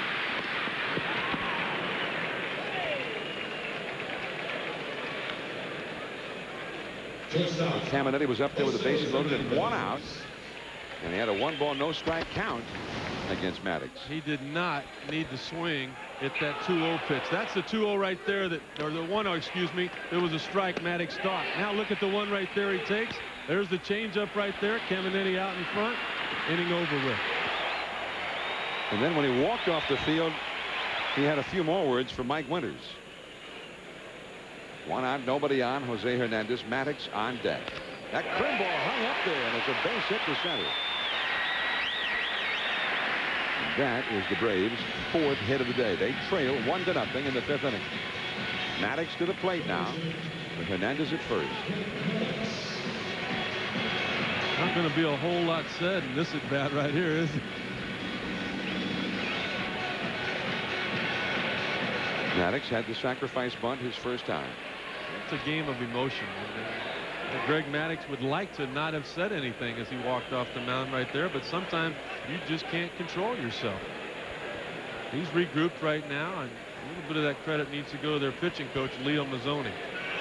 The hit and run was on. He missed it, but a poor throw by Eusebio into center field. Hernandez tried to get up and tripped over Gutierrez, and Everett hustling in to back up that play. He runs it back to the infield. A steal for Hernandez. Really the only option in the lineup that Bobby Cox had with the Atlanta Braves was this shortstop position right here. He could have started Walt Weiss. Walt Weiss is going to give you a little bit more defensively than Jose Hernandez will. But offensively is why Hernandez was in the lineup. Once he got the base hit, Bobby Cox is trying to see if he can't create a run right here. He knows the pitcher can swing the bat. Now you got 2 swings at driving in that run rather than just the one if you would have put on the sacrifice. Maddox hits it hard, but to the shortstop Gutierrez.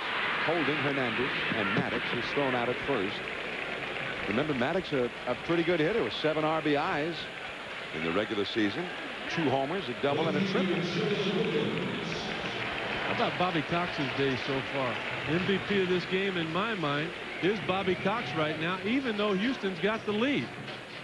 You let Greg Maddux swing the bat, as you see right there. That ball's hit hard. Might have gotten through the infield with a little bit better location, but didn't. Bobby Cox called the pitch out with the bases loaded and the pitcher at home plate. That worked.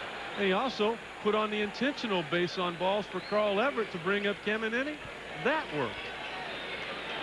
Here's Gerald Williams now to try to get Hernandez home. 2 down, 5th inning. Gerald has swung at that first pitch every time. This one way up out of the strike zone. A good fastball from Reynolds. 1 strike to count. Neither team has had success, not much anyway, with men in scoring position. The Braves haven't had many opportunities compared to the Astros, who've had a day filled with chances against Maddox. That is Hernandez at second. Right past Reynolds and through. Coming around third, Hernandez, and he will score. It is tied at 1.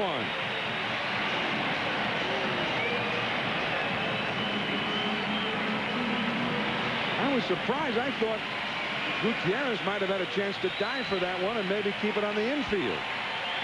I think they might have got fooled once again, John. They played their home games on AstroTurf. On AstroTurf, this ball is through to the center fielder. If they could get to it, they might have knocked it down and kept that run from scoring. Watch the ball just die right there. Gutierrez took the wrong angle to try to knock that ball down. If you got a man on third, you got to make the play. When he's on second, you simply got to knock the ball down. Now Brett Boone. That sinker in there for a called strike. So it is 1-1. And all of those missed chances now for the Astros come fresh to mind. They had the bases loaded and 1 out in the second and a run already in and did not score. The suicide squeeze that wasn't cost them dearly. Big cut by Boone. 0-2 the count. They had a runner at second in the 3rd inning. and left him there. They had 2 men on and 2 men out in the 4th inning and did not score. And the bases loaded and 1 out, and Caminetti up there in the 5th inning and did not score. That's a lot of great opportunities without anything at all to show for them. Back off the glove. And the shortstop Gutierrez says no play. Everybody's safe, and now Chipper Jones comes up with a chance to do some serious damage.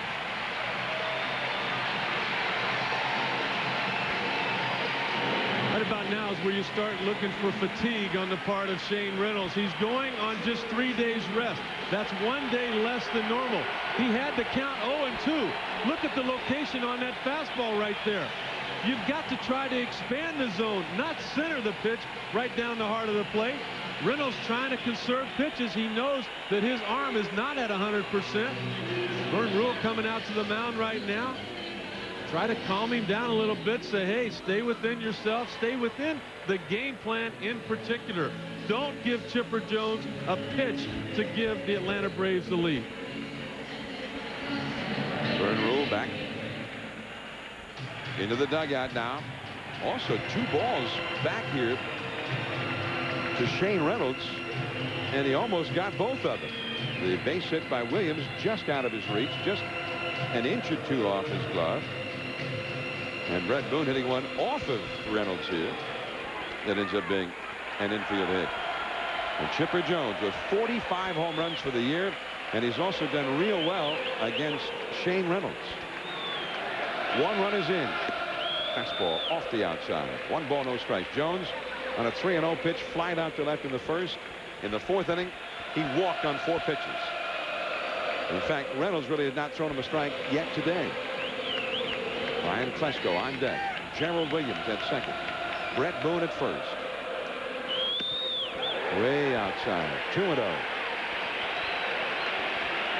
Chipper Jones said that in the past, if I failed, it really wasn't that big of a deal. I was a young guy. That was going to happen from time to time. But when Lopez went down, when Galarraga went down, he said, I became the guy. I've got to succeed in situations like this.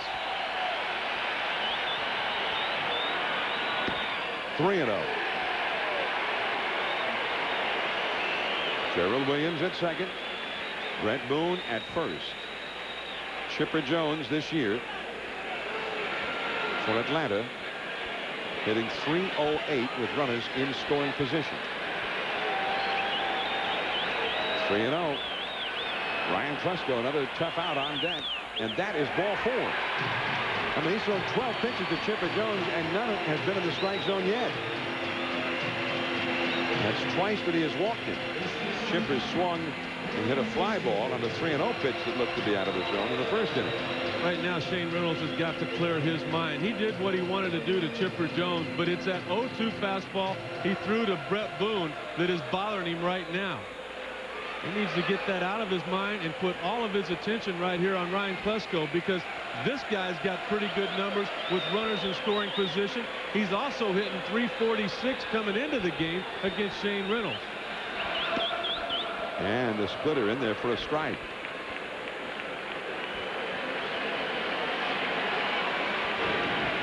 Greg Maddux. He has been in trouble all day long under duress from the Astros lineup, but has allowed only 1 run. Now the Braves trying to put him ahead. Fastball missing. 1 ball, 1 strike to Klesko, who was grounded to second and flied out to left. There's Williams at third base. He drove in the run. Boone at second, and Chipper Jones, who walked at first. 3 men on, 2 men out.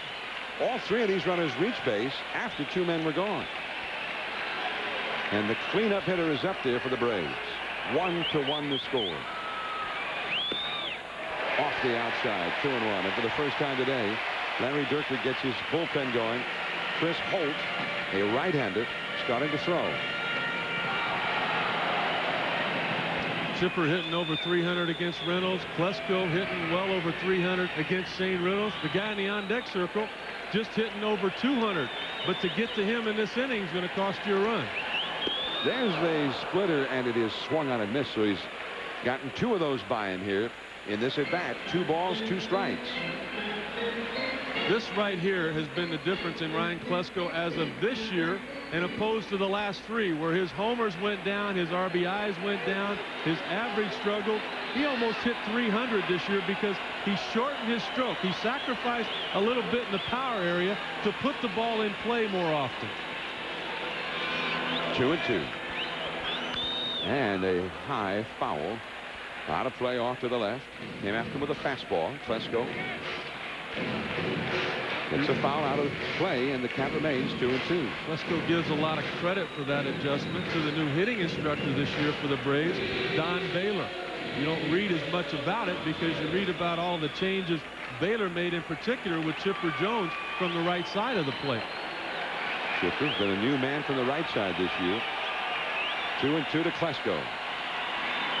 And he jammed him with that fastball. And again, Chipper fought it off. There's Baylor, who perhaps won't be long for this job as Braves hitting instructor. His name has come up in many of the managerial rumors. There's some jobs that have come open, and maybe more that come open this Why winter. wouldn't you hire that guy as a manager? You not only get a terrific manager, but one of the best hitting coaches in baseball for the price of one. And of course, he helped resurrect the career of Andres Galarraga a few years back. The fastball got him swinging. So Shane Reynolds gets out of his first huge jam of the day. 1-1. We go to the 6th. In October in Atlanta. 1-1 the score as we head to the 6th inning. Here's the New Era Sports Caps in-game box score. And for Craig Biggio, still not able to get on base against these Atlanta Braves in the postseason. Bill Spires had quite a day. Tony Eusebio has driven in the only run for the Astros. Still, all in all, a very frustrating day for them. They've had chances to do a lot more. Darrell Ward skying one deep to right field. This one has a chance. This one is gone. A home run. So the rookie, Darrell Ward, in his first playoff action, has hit a home run against Greg Maddux. And man, did he get a hanger. And it was just a soaring, majestic shot just back over the wall in right field. And just like that, the Astros are ahead 2-1. I'll tell you what, you got to give Darrell Ward a lot of credit. This guy could be a first baseman in the big leagues for most teams in baseball, with the exception of where he plays in Houston.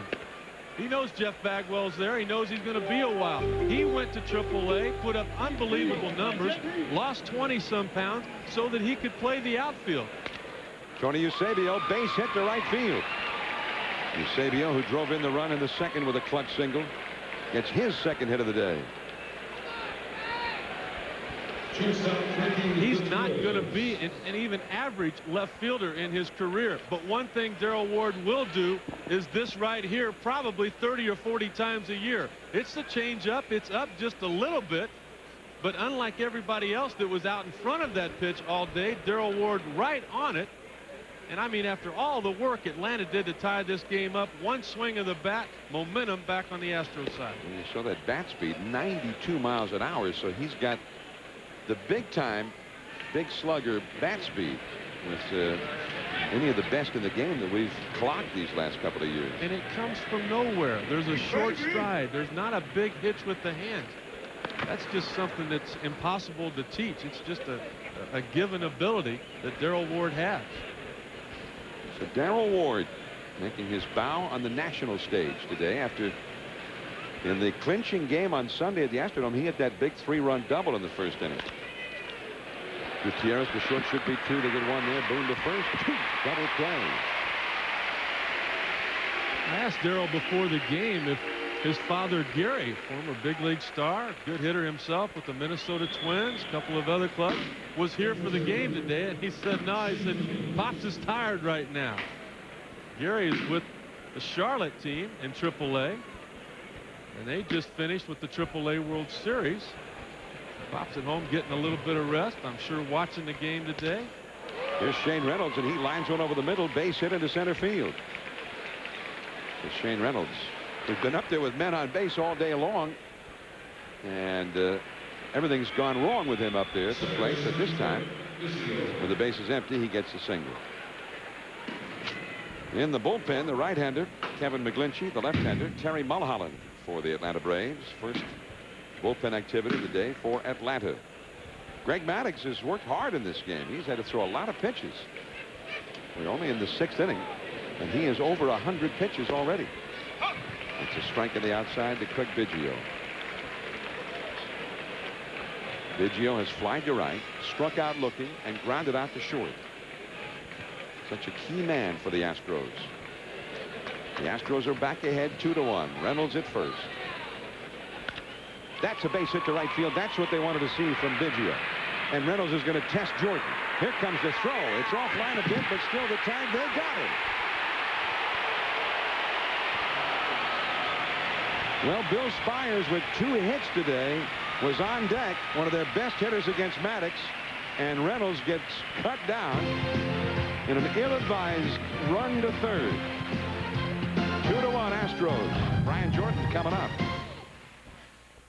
The Braves won in game 1 of this best-of-5 division series in the National League. Is the new era sports caps in-game box score.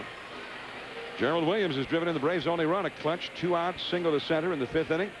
One of his 2 hits. Chipper Jones, Shane Reynolds has made it his day's work not to throw a strike to Chipper Jones, and he has succeeded so far.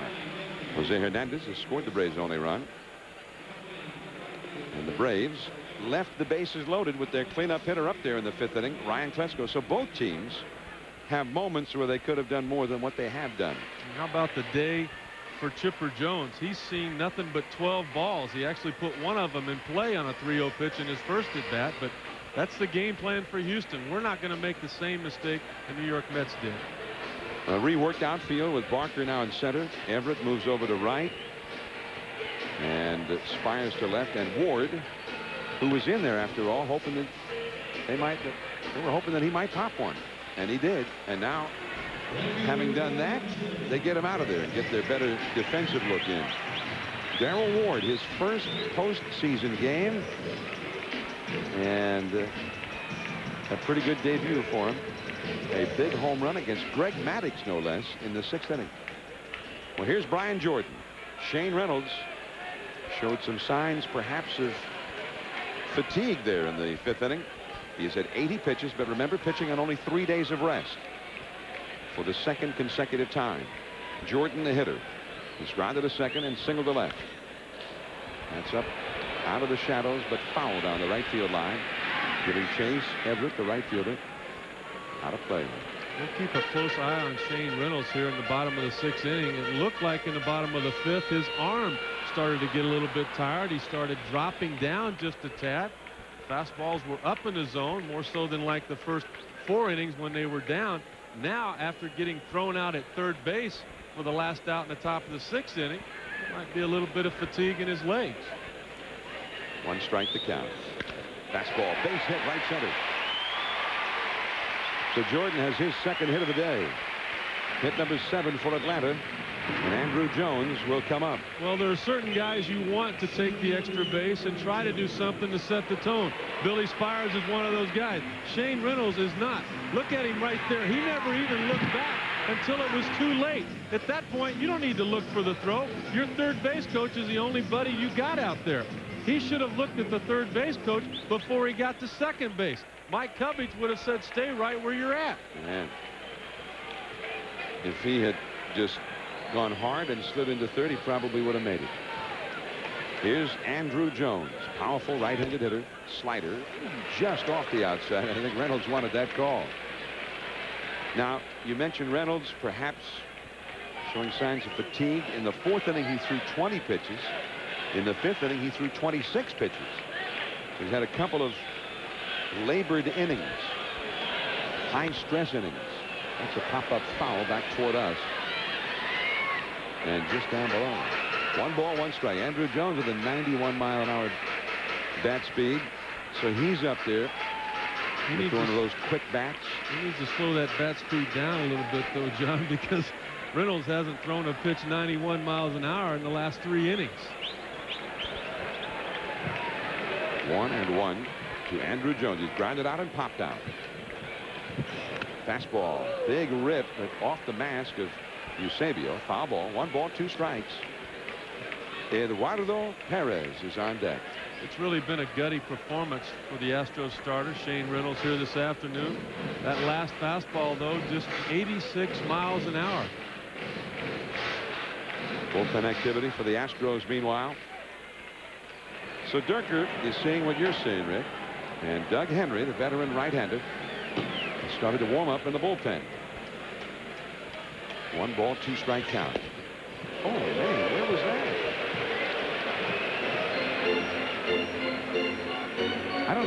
It's not so much that he didn't call it a strike, is that the batter didn't swing. How could he not swing at that pitch? You're used to working with a hitter, all right? He's going to say it was low. I mean, that's what Joe would tell you. I'm a pitcher. I got to have that pitch if I'm Shane Reynolds. Well, Maddox has had his moments with Mike Winters today. And Shane Reynolds. Now, Reynolds did not shout in, because obviously that was not the right approach with Mike Winters from Greg Maddox. 2-2 the count. And back to the bag at first is Jordan. Andrew Jones is not a guy you're normally going to hit and run with. He, from time to time, will have trouble putting the ball in play. Bobby Cox knows that, and he takes as much pressure as he possibly can off his young outfielder. Just let him go up there and hit. 2-1. The Astros are leading. Nobody out. Jordan back to the bag again. Well, what about just them sending Jordan on a steal? I wouldn't do that in this situation right here. What I'd do is keep Brian Jordan there at first base, let Jones try to put up a 2-spot with a home run. If not, then with the next guy, I'd send Jordan. You can hit and run. You can do a lot of things with Perez. That is pulled foul. 2-2. Got out in front of the pitch, and he hung up there, but he was way out in front. Another thing that happens when you send a runner from first base, a lot of left-handed hitters don't see the runner go. But most right-handed hitters will see movement over in that direction, and that might be a problem for Andrew Jones. Seeing somebody take off there, he might pull off a pitch, and with 2 strikes, you can't do that.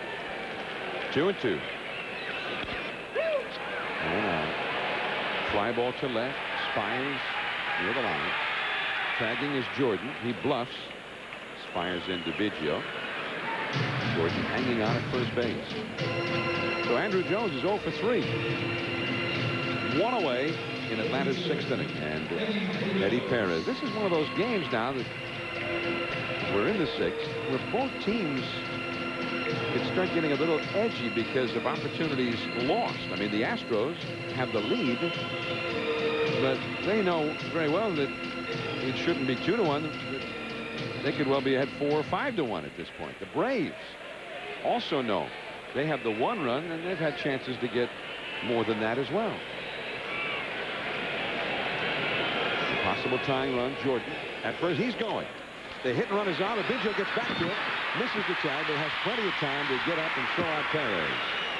Only took a shot at it, knowing he had a very slow runner going to first base. Biggio did well. He was going over to cover. Yeah, the only thing that the catcher for the Braves did not do well, Eddie Perez, was wait on that pitch just a little bit longer. He had a huge hole between first and second.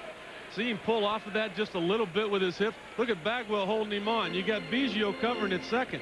I mean, you had 85 feet to shoot for. Just play pepper with the right fielder of Houston. You got yourself a base hit.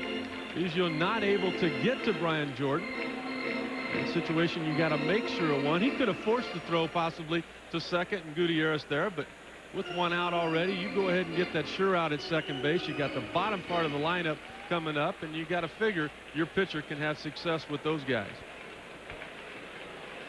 So now Jose Hernandez and Greg Maddox due up next, but Keith Lockhart has come out in the on-deck circle, a left-handed pinch hitter. First base is open.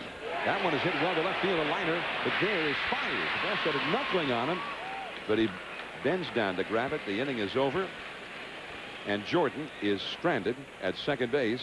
A liner to left field. It might have been a little more trouble for young Darrell Ward had he still been in there. One of the National League Division Series moves into the late innings now. Inning number 7. Billy Spires 2 for 3 against Greg Maddox. 2 of the 10 hits the Astros have against Maddox today. I mean, this is extraordinary. 10 hits plus 4 walks. They've had 14 base runners in 6 innings, but only 2 runs against Maddox. Now that is not only the height of frustration, it is also indicative of the peril that the Astros may well feel, even though they're leading in this one, because they know that they should have, by this time, with all of the chances they've had, gotten a bigger lead against Maddox. He's had one problem, one crisis after another. 0-2 the count to Spires. Down and in with a fastball. 1 ball, 2 strikes. The Astros get their bullpen busy. Trevor Miller, a left-hander, starts to warm up. Maddox is due to lead off in the last half of this inning. And they had the left-handed batting Keith Lockhart out of the on-deck circle when the 6th inning ended. Right there on the inside corner, strike 3 call. So Spires caught looking and is retired for the 2nd time. 5th strikeout for Maddox. 1 away. Bagwell coming up. He's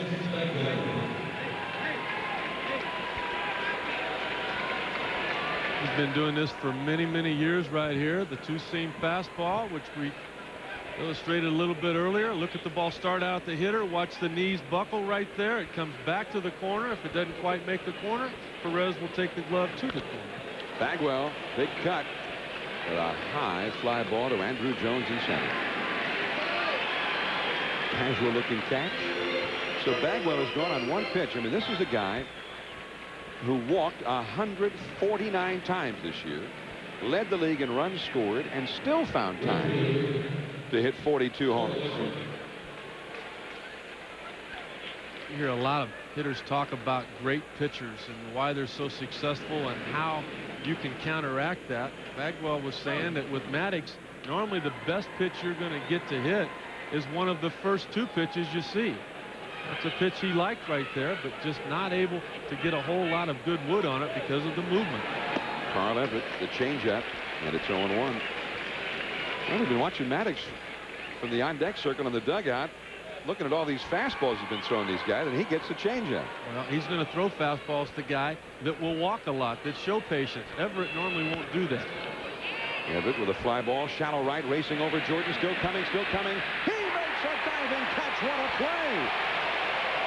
That could have been a triple or who knows what if he doesn't get the glove on it.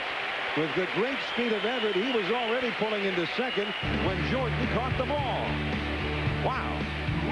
Last of the 7th inning. 2-1 Astros. Be a triple or who knows what with a brilliant play on the pop fly hit by very speedy Carl Everett. Well, what made this such a difficult play was with 2 outs and nobody on. Look how deep Jordan was playing right there. He's got a lot of room to cover out there in that right center field gap. With 2 outs, they give you the sign from the dugout, nothing over your head. Well, that was in front of him. He knew that he had the wall to contend with. He had the gravel down there from the warning track to worry about, as Brian Jordan did here in Atlanta for many years, sacrificing his body, playing for the Atlanta Falcons football team. He does the same thing for the Braves here this afternoon. Keith Lockhart has been introduced as a pinch hitter for Greg Maddox, and at that point, Larry Dierker to the mound, and he is going for Trevor Miller from the bullpen. We'll be back.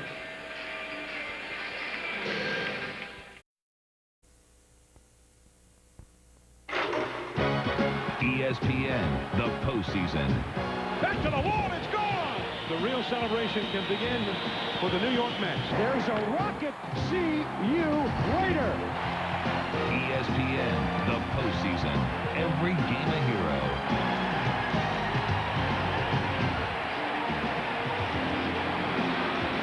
Postseason is here, and later tonight, the Yankees and the Rangers game 1 from Yankee Stadium. El Duque, Orlando Hernandez versus Aaron Seeley on NBC. And then at 11 o'clock Eastern, 8 p.m. Pacific on ESPN, the New York Mets and the Arizona Diamondbacks with the big unit, Randy Johnson. And tomorrow, 3 more games. Game 2, the Astros and the Braves here from Turner Field, 4 Eastern, 1 Pacific on ESPN. Then the Red Sox with Pedro Martinez against Bartolo Colon at the Jake on Fox at 8 Eastern, 5 Pacific. And then game 2 of the Mets and the Diamondbacks from Bank One Ballpark, 11 Eastern, 8 Pacific. Now here is the 26-year-old left-hander Trevor Miller to face Howard Battle. That's ball one. Lockhart, the lefty, had come out, was announced as a pinch hitter for Maddox. At that point, Durker took Shane Reynolds, who had thrown 90 pitches on 3 days of rest, out of the ball game in favor of Trevor Miller. Now Battle is a right-handed hitter, as you can see, and he'll be followed by 2 right-handers here. So that whole exercise ended up costing the Braves a pretty good left-handed pinch hitter, Lockhart. But the Braves still get the percentage, the right-hander against the left-hander. Shane Reynolds, 6 innings, departing with a 2-1 lead. Good pitch at the knees. 1 ball, 2 strikes to Battle. I totally agree with what Larry Durker did right there. He saw the same thing that we have the last couple of innings. His starting pitcher was just simply running out of gas. What he did by sending Shane Reynolds out there just to warm up was eliminate probably the best pinch hitter off the Braves bench in Keith Lockhart. Biggio at second. Got kind of a tough hop there at the last. 1 away. Battle is gone. Battle had 3 pinch hits for the Braves down the stretch, and was one of the, I thought, kind of surprises of their postseason roster makeup. He was kept, and for instance, Randall Simon, who's been with them most of the year, was not. But they liked Battle as a pinch hitter. He had some success in that role, so that's why they kept him. I was surprised too, and I asked Don Baylor about that, about Battle in particular. Well, when his eyes lit up, I knew right away there were a lot of things about Battle that Baylor and the Braves really did like. Durker's coming out. You got the 2 right-handers, Williams and Boone, coming up, and he's got Doug Henry in his bullpen. So Henry has been summoned. Miller was called in just for the 1 man, and his job is done. We'll be back. After the game, stay here on ESPN. We've got you covered with interviews, reaction, and analysis from Game 1. Also, the Rangers hope to get off the playoff schneid in New York, and we try to make some sense of Demetrius Underwood's sad story. All that on SportsCenter right after the game. 35-year-old veteran Doug Henry on the pitch. The guy who seemed to align himself with great talent here with the Astros in his 2nd year, and the likes of Biggio and Bagwell. Before that, he was with the Giants, along with Barry Bonds. And, of course, he went to college with Barry Bonds at Arizona State. That's probably the reason Larry Durker's going to him right here, that playoff experience that he has gained the last couple of years. He was in the postseason with the Giants in '97 after their division championship with the Astros last year. Now, here he is this year again. Gerald Williams, and a slider is in there for a strike. Henry has had success the few times he's faced Williams and Boone, who's on deck. Williams is 0 for 3 against him. Boone 1 for 6. They're in the 7th. It is 2-1. The Astros leading the Braves. Brett Boone on deck. Slider off the outside. He got a good one, and can still reach back and find that little extra pop on the fastball when he needs it. It's guys like this that kept Gerald Williams from being an everyday player. He was solid defensively. He could hit left-handers, but it was that hard right-handed breaking ball that put the title of platoon on him. Ooh, look at that. And that is a tough slider. 1-2. It's put a lot worse titles than platoon on people. This breaking ball right here.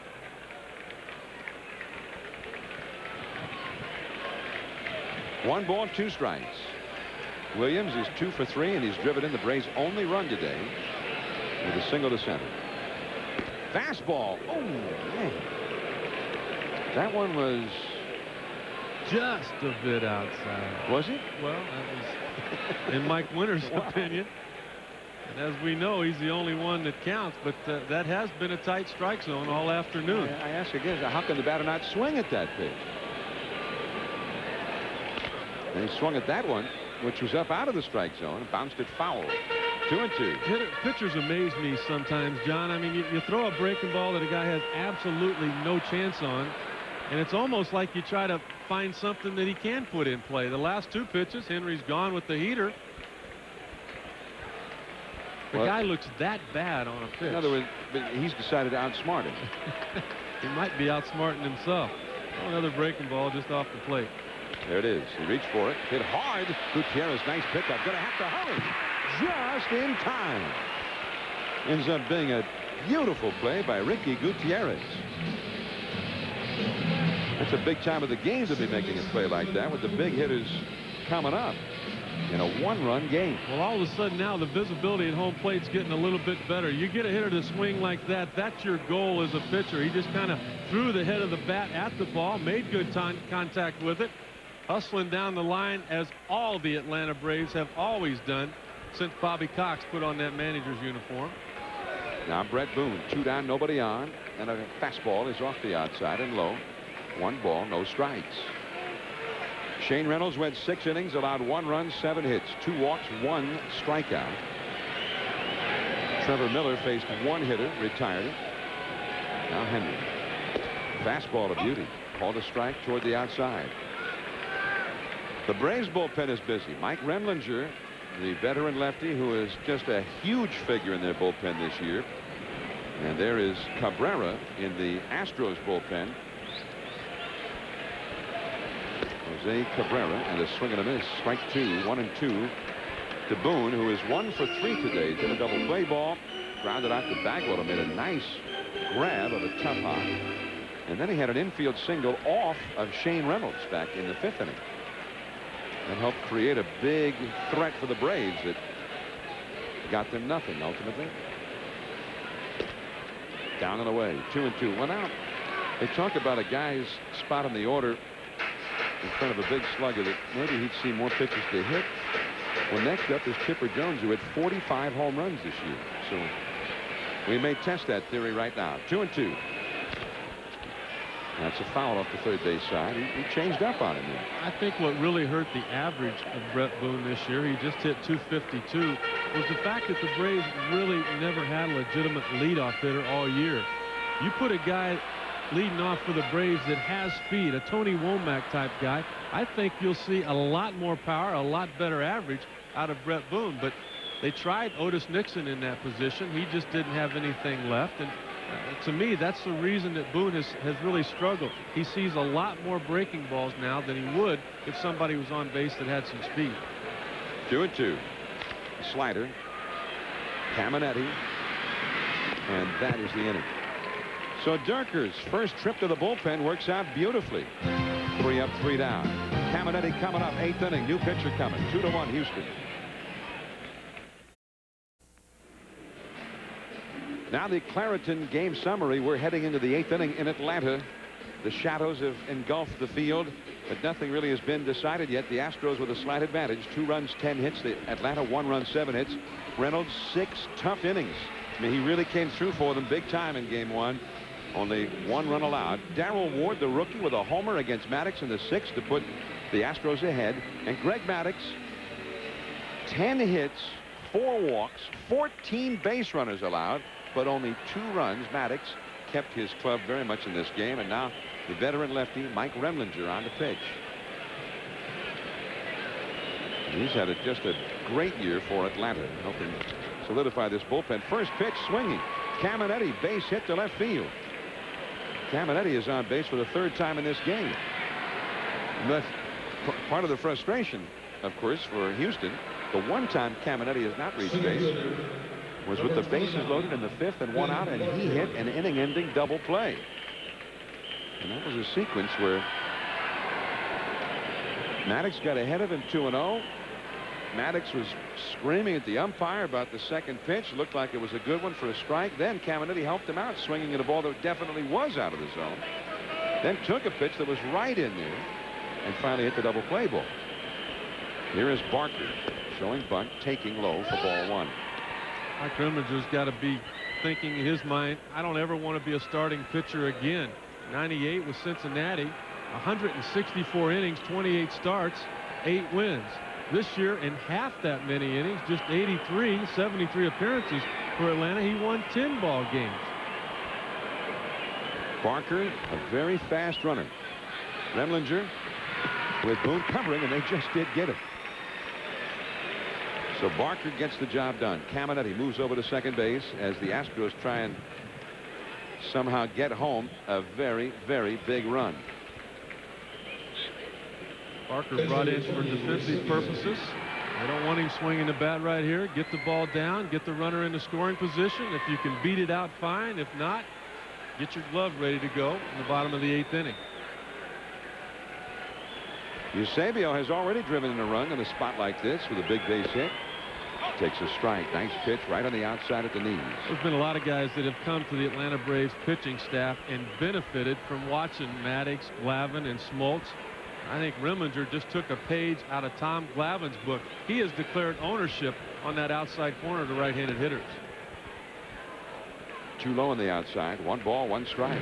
Leo Mazzoni, the pitching coach, who has shepherded these Braves pitchers through this decade of the 90s, this great decade of success for Atlanta. They have been the team of the decade without any question. John Smoltz, one of those who blossomed during this decade. 1-2 now to Eusebio. The Braves in the decade of the 90s. Remember 1990. That's the year that we're counting as the first year of the decade. They had a bad year. They were not a good ball club. But Atlanta has won 74 more games in this decade than any other team in the majors. As good as the Yankees have been the last 3 years, Atlanta has won 74 more games over the decade. Atlanta's average year during the decade, nearly 93 wins a year, the average. The Yankees second for the decade of the 90s, averaging 85 wins per year. Well, the Braves made a couple of changes back in 1992, though. Bobby Cox put the uniform back on, and they brought in a gentleman by the name of John Schuerholz, who really hasn't done a whole lot wrong since he joined the Braves organization. Eusebio into center. Andrew Jones into a little patch of sunlight there in the midst of the shadows. So Eusebio unable to bring Caminetti home. 2 down. Schuerholz had to make some unpopular decisions when he first got here. It was Dale Murphy that had to move on, one of the most popular Braves ever, to the Philadelphia Phillies to make room for Dave Justice. And then it was Dave Justice that had to move on to make room for Andrew Jones. That move not only because of Jones' defensive abilities, but also to save financial situations so that they could sign back Maddox and Glavine and Smoltz. Ricky Gutierrez, big hitter. Trying to make this still a 1-run game. Keep it a 1-run game is Mike Remlinger. He's got the big hitters coming up in the last of this inning. Chipper Jones, Ryan Klesko, Brian Jordan. The numbers 3, 4, 5 hitters. That's low and outside. Now keep in mind, other than their closer Billy Wagner, who's left-handed, the Astros have already used their only other left-handed reliever, Trevor Miller. And they've got Doug Henry in the game right now. The bullpen has started to work for the Astros, but not with a left-handed. A swing and a miss. 1 ball and 2 strikes. In the past, having a left-hander in the bullpen against Atlanta was so important because of Chipper Jones. Not so much important this year, but it is with Ryan Klesko. Klesko just hitting 100 against left-handers. Billy Wagner's the only one left, though. Off the outside. 2-2 to Gutierrez. So there is one school of thought that right now Billy Wagner, because of the importance of this first game, could be brought in for the 8th and 9th innings to try and sneak out of here with a win in game 1. Strike 3 called in the inside corner. So the Astros put their 15th base runner of the day on, and again leave him on. They are ahead 2-1, and Chipper Jones, Klesko, and Jordan are coming up.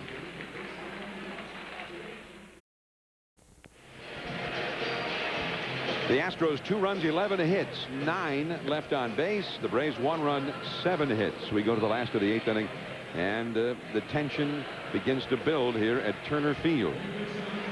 This copyrighted telecast is presented by authority of the Commissioner of Baseball and may not be reproduced or retransmitted in any form, and the accounts and descriptions of this game may not be disseminated without express written consent. Division play began in 1995. That was the year they went to 3 divisions, added a wild card into the postseason mix.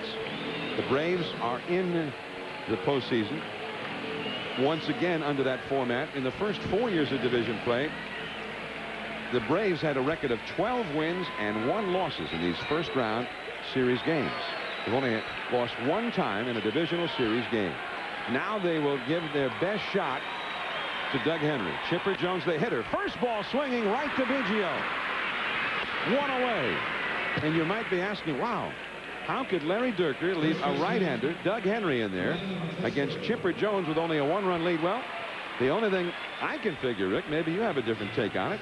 Henry has had a history of success the few times he's faced Chipper Jones. And he's not odd with this situation. We talked about him having some postseason experience in the past, and that was the position Larry Dierker was in. He had to pitch to Chipper Jones in that situation. We didn't know who he was going to use to pitch to Chipper with. The veteran Henry now to Klesko, another dangerous lefty, and a pop-up. Foul. Eusebio back to the screen. If the umpire will get out of his way, he'll catch it, and he did. Well, Mike Winters looked like a guy heading for the goal line. So Klesko is gone on one pitch. This is incredible. These guys never face a right-hander in this spot. All of a sudden now they come out swinging at the first pitch. Mike Winters just didn't know where to go right there. And Winters was faking left, going right. You know, Eusebio's not a little guy. Big boy, he needs some room back there. Now Brian Jordan. Incredibly, Doug Henry, the right-hander, against the switch-hitting Chipper Jones, who has been strong right-handed this year, but historically always better as a lefty. And then Klesko, who is just in there because of what he can do to right-handers. And Henry retired them both on one pitch each. That's too low. Getting back to Billy Wagner, you might be saying, well, where's Billy Wagner? Well, he's had some elbow problems late in the season. And Larry Dierker told us, Rick, before the game, that they try to pull back a little bit with Wagner. They like to use him just for the 9th inning. 2 down, nobody on. And it is 3-0 to Brian Jordan, another dangerous hitter, but a right-handed hitter. Andrew Jones on deck. I think they're a little bit more concerned about that elbow of Billy Wagner than they let on as well. They certainly don't want the Braves knowing that he's not at 100%, because that means he probably won't throw many breaking balls. That's just right. I mean, Billy Wagner has been as strong as any closer has ever been this year. I mean, his numbers are, I mean, they're hard to fathom. 39 saves, a 1.57 ERA, and in 74 2/3 innings, only 35 hits allowed. The batting average against him is 130. Right center field, racing over Everett. He's there. Hit hard by Jordan, but Carl Everett caught up to it. And Doug Henry has been the man of the day for the Astros so far, retiring 5 in a row. Game 1 of this 1999 National League Division Series. It's opening day for the Major League Baseball playoffs. The first game has been quite a tense one. 2-1. The Astros lead into the 9th inning. Don't forget now, after the ball game, stay tuned. Sports Center with Bob Lee, Robin Roberts, and Mike Greenberg. With Bagwell and Chipper and the Braves and the Astros in Game 1. They'll have a review, and then Piazza against the big unit in Phoenix tonight coming up. They'll have a look ahead. So stay tuned. Sports Center coming up after the ball game. The Braves are trailing 2-1. The Astros come up now in the 9th inning. And Matt Mieske is going to pinch hit for Doug Henry. What a job by Henry, who retired Williams and Boone to win the 7th, and then got Chipper Jones, Ryan Klesko, and Brian Jordan. Not so much as a walk or a bloop single or anything. But now the baby-faced assassin, the devastating closer of the Astros, Billy Wagner, has begun to warm up. Mieske hitting for Henry. 1 ball, 1 strike. There's no question Billy Wagner is the most feared closer in all of baseball. There might be guys with more saves, there might be guys with better percentages, but he is the guy that's toughest to put the bat on the ball with. Off the outside with a changeup from Remlinger. 2 balls, 1 strike. Craig Biggio on deck. And then Bill Spires due up 3rd in the inning. 2 runs, 11 hits. The Astros trying to squeak out a win today. On a day that has been the height of frustration for them offensively. 15 base runners. Only 2 runs. Man, that's tough. They've had a suicide squeeze that went awry. Nothing. Greg Maddux made a nice play on a little tapper by Shane Reynolds with runners at 1st and 3rd and the 4th to get out of it. Bases loaded, 1 out in the 5th. A double play by Caminetti. In the 6th inning, they got 4 hits, including a home run, out of 5 batters. But Shane Reynolds was thrown out in an ill-advised attempt to go to third to end that inning. Everything the Astros have done offensively today has gone wrong, it seems, except the rookie Darrell Ward in the starting lineup in this big game. Because of his bat, he hit a home run in the 6th, and that is the difference in the game right now. 3-2 to Miesky. He got a changeup and just did get a piece of it. Here's Darrell Ward alongside his hitting guru, Tommy McCraw. Big Mac, who had his own battle with prostate cancer earlier this year, back at the ball club. And he says in good health. The Astros are very glad to have him back. That's another one of the obstacles they had to overcome this year. 3-2 the count. He takes it. So Miesky gets a leadoff walk in the 9th, and now Biggio comes up. We're talking about the things that have gone awry. In the 2nd inning, base loaded, 1 out, and they pitched out to the Braves on the suicide squeeze, and Caminetti ended up hung out, tagged out by Chipper Jones. Then bases loaded, 5th inning, Caminetti, the ground ball into an inning-ending double play. Bobby Cox had walked Carl Everett intentionally to set that up. Then Reynolds, with 2 down, took off the 3rd, and then instead of watching his coach, as Rick Sutcliffe pointed out, he suddenly looked over his shoulder, slowed up a bit, and was out at 3rd. 1 for 9 also. Had bats with men in scoring position for the Astros. So anyway, you look at it, everything has gone wrong, and yet they have a lead today. Shane Reynolds came up big time for them on short rest after finishing the season in his own slump.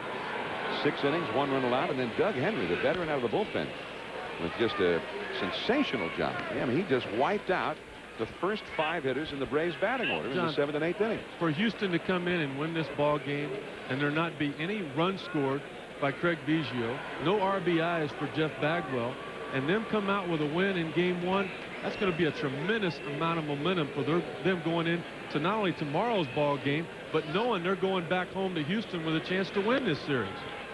Biggio showing bunt. The pitcher's high and away. He pulled the bat back. 1 ball, 1 strike. Biggio did get a single finally against Maddox in the 6th inning. He is 1 for 4 today. See, for me, that's one thing right there that works even when it doesn't work. Just attempt to bunt like that with what Biggio did. Now the infield has to respect that. Chipper Jones has got to come in. The second baseman, the first baseman, they got to be aware of that. They're going to shorten up, and possibly a ground ball will find a hole to get through with. Back to the bag at first is Miesky. Even if you're not serious about laying down that bunch, which I don't think Biggio was right there, it's going to create some opportunities for you to get a base hit when you do swing the bat. The left-handed batting, Billy Spires on deck. Bagwell in the hole. Nobody out. Swinging away, hitting a foul off the right field line into the upper reaches of the lower deck. 1 ball, 2 strikes now to Biggio. I like the approach of Craig Biggio here this afternoon as well. He's trying to take everything to the opposite field here in game 1. What that'll do to the Braves pitching staff, they'll say, all right, he's trying to go that way. We're going to adjust and try to pound him hard in. Well, a couple things can happen. He can take it off that elbow guard he's got, or he can turn on it and hit it out of the ballpark. He shows bunt and takes strike 3 call to the outside corner.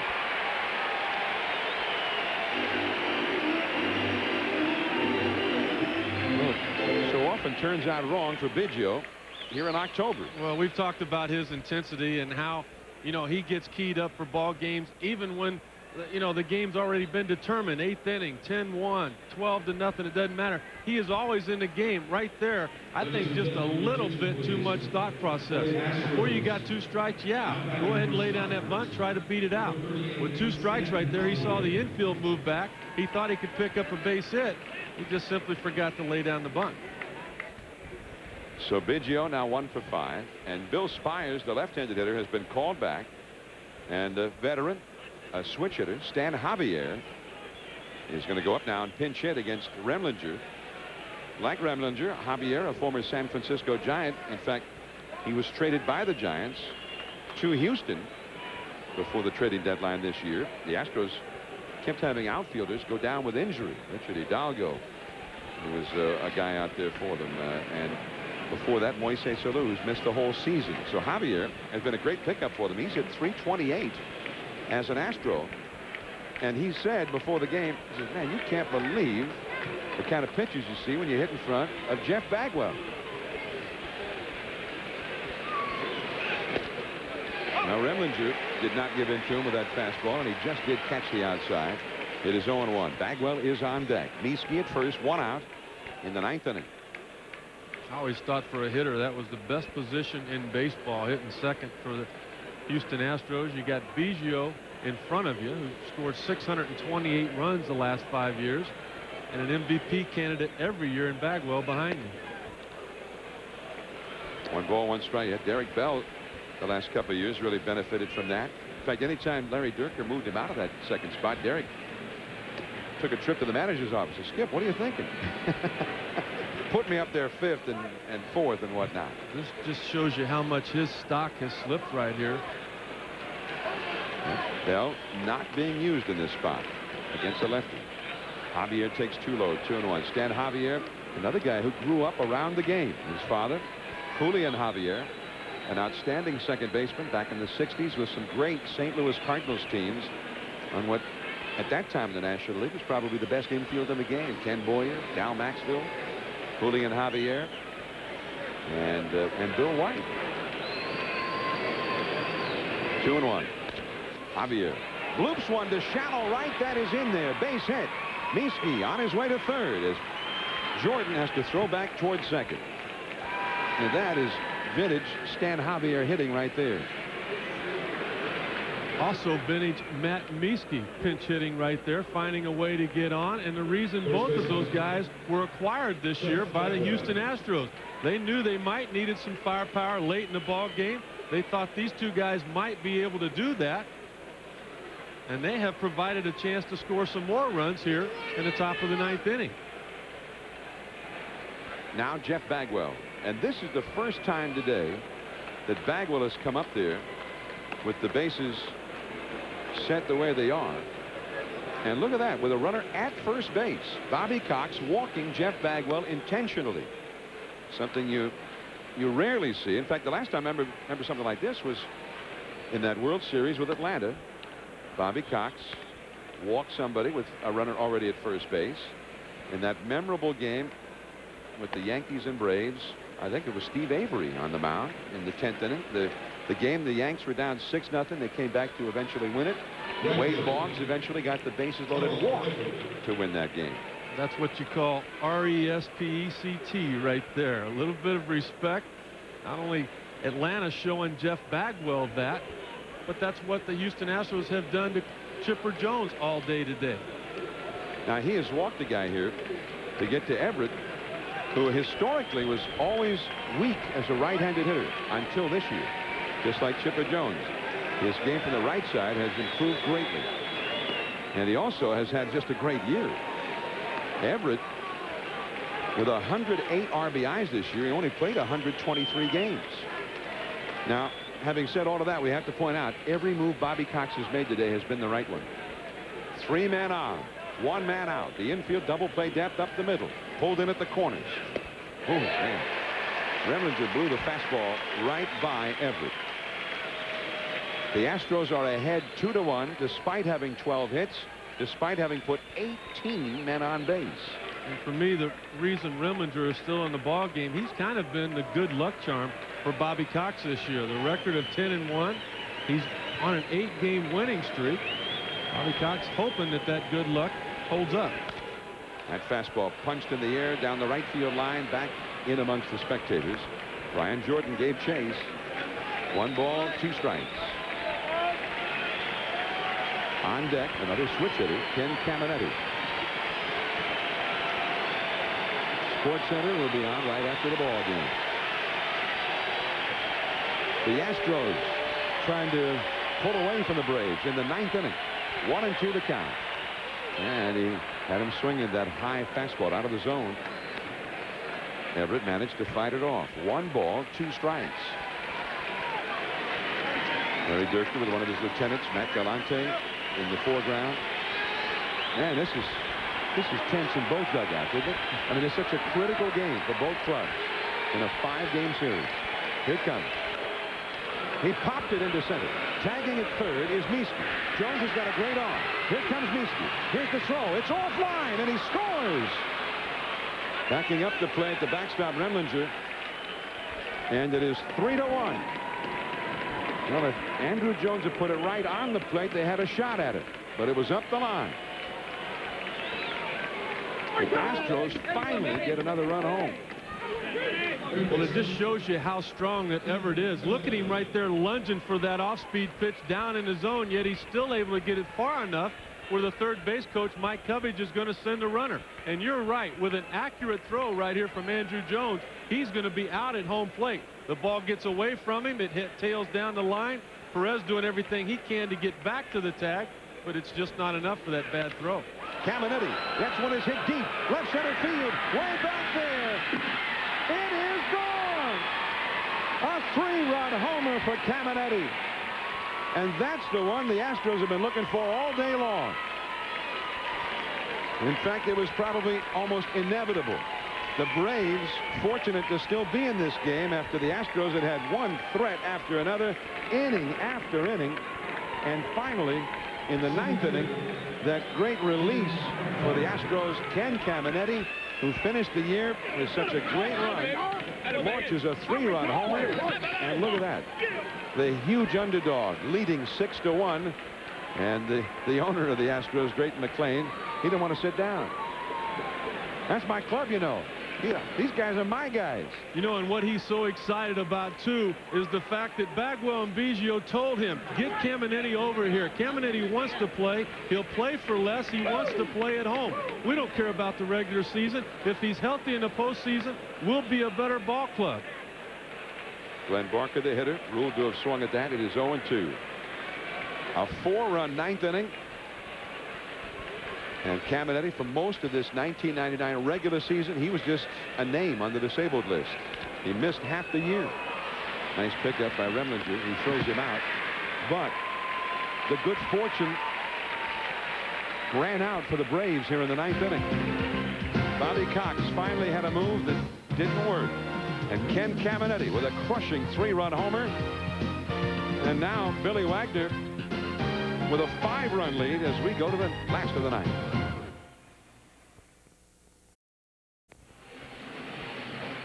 Ken Caminetti, 3 years ago, he was the National League's most valuable player. And in the division series that year with the San Diego Padres, he hit 3 home runs in only 10 at-bats against the St. Louis Cardinals.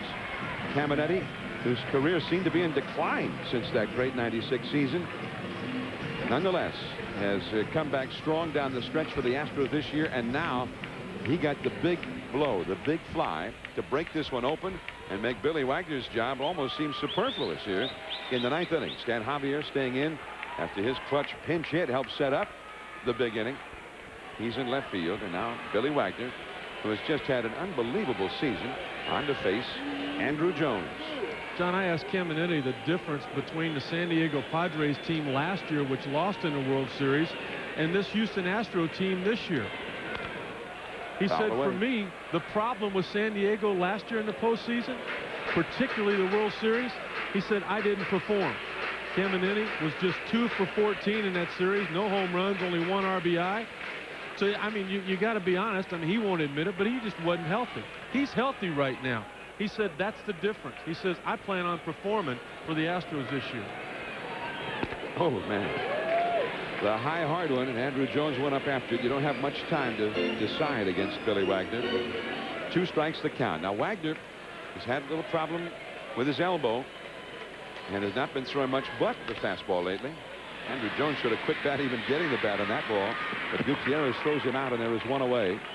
I mean, the numbers on Billy Wagner, just astounding. 74 and 2/3 innings, only 35 hits. I mean, think of that. Less than 1 hit allowed every other inning. Also in 74 and 2/3 innings, 124 strikeouts. Now, last night with the Mets, we saw Armando Benitez in the bullpen late in that game. His numbers are very similar to Billy Wagner. but he was the setup man for John Franco for half the year before he moved into the closer role. This guy's got to be the toughest pitcher in baseball to play defense for. I mean, you just want to fall asleep, don't you? Right.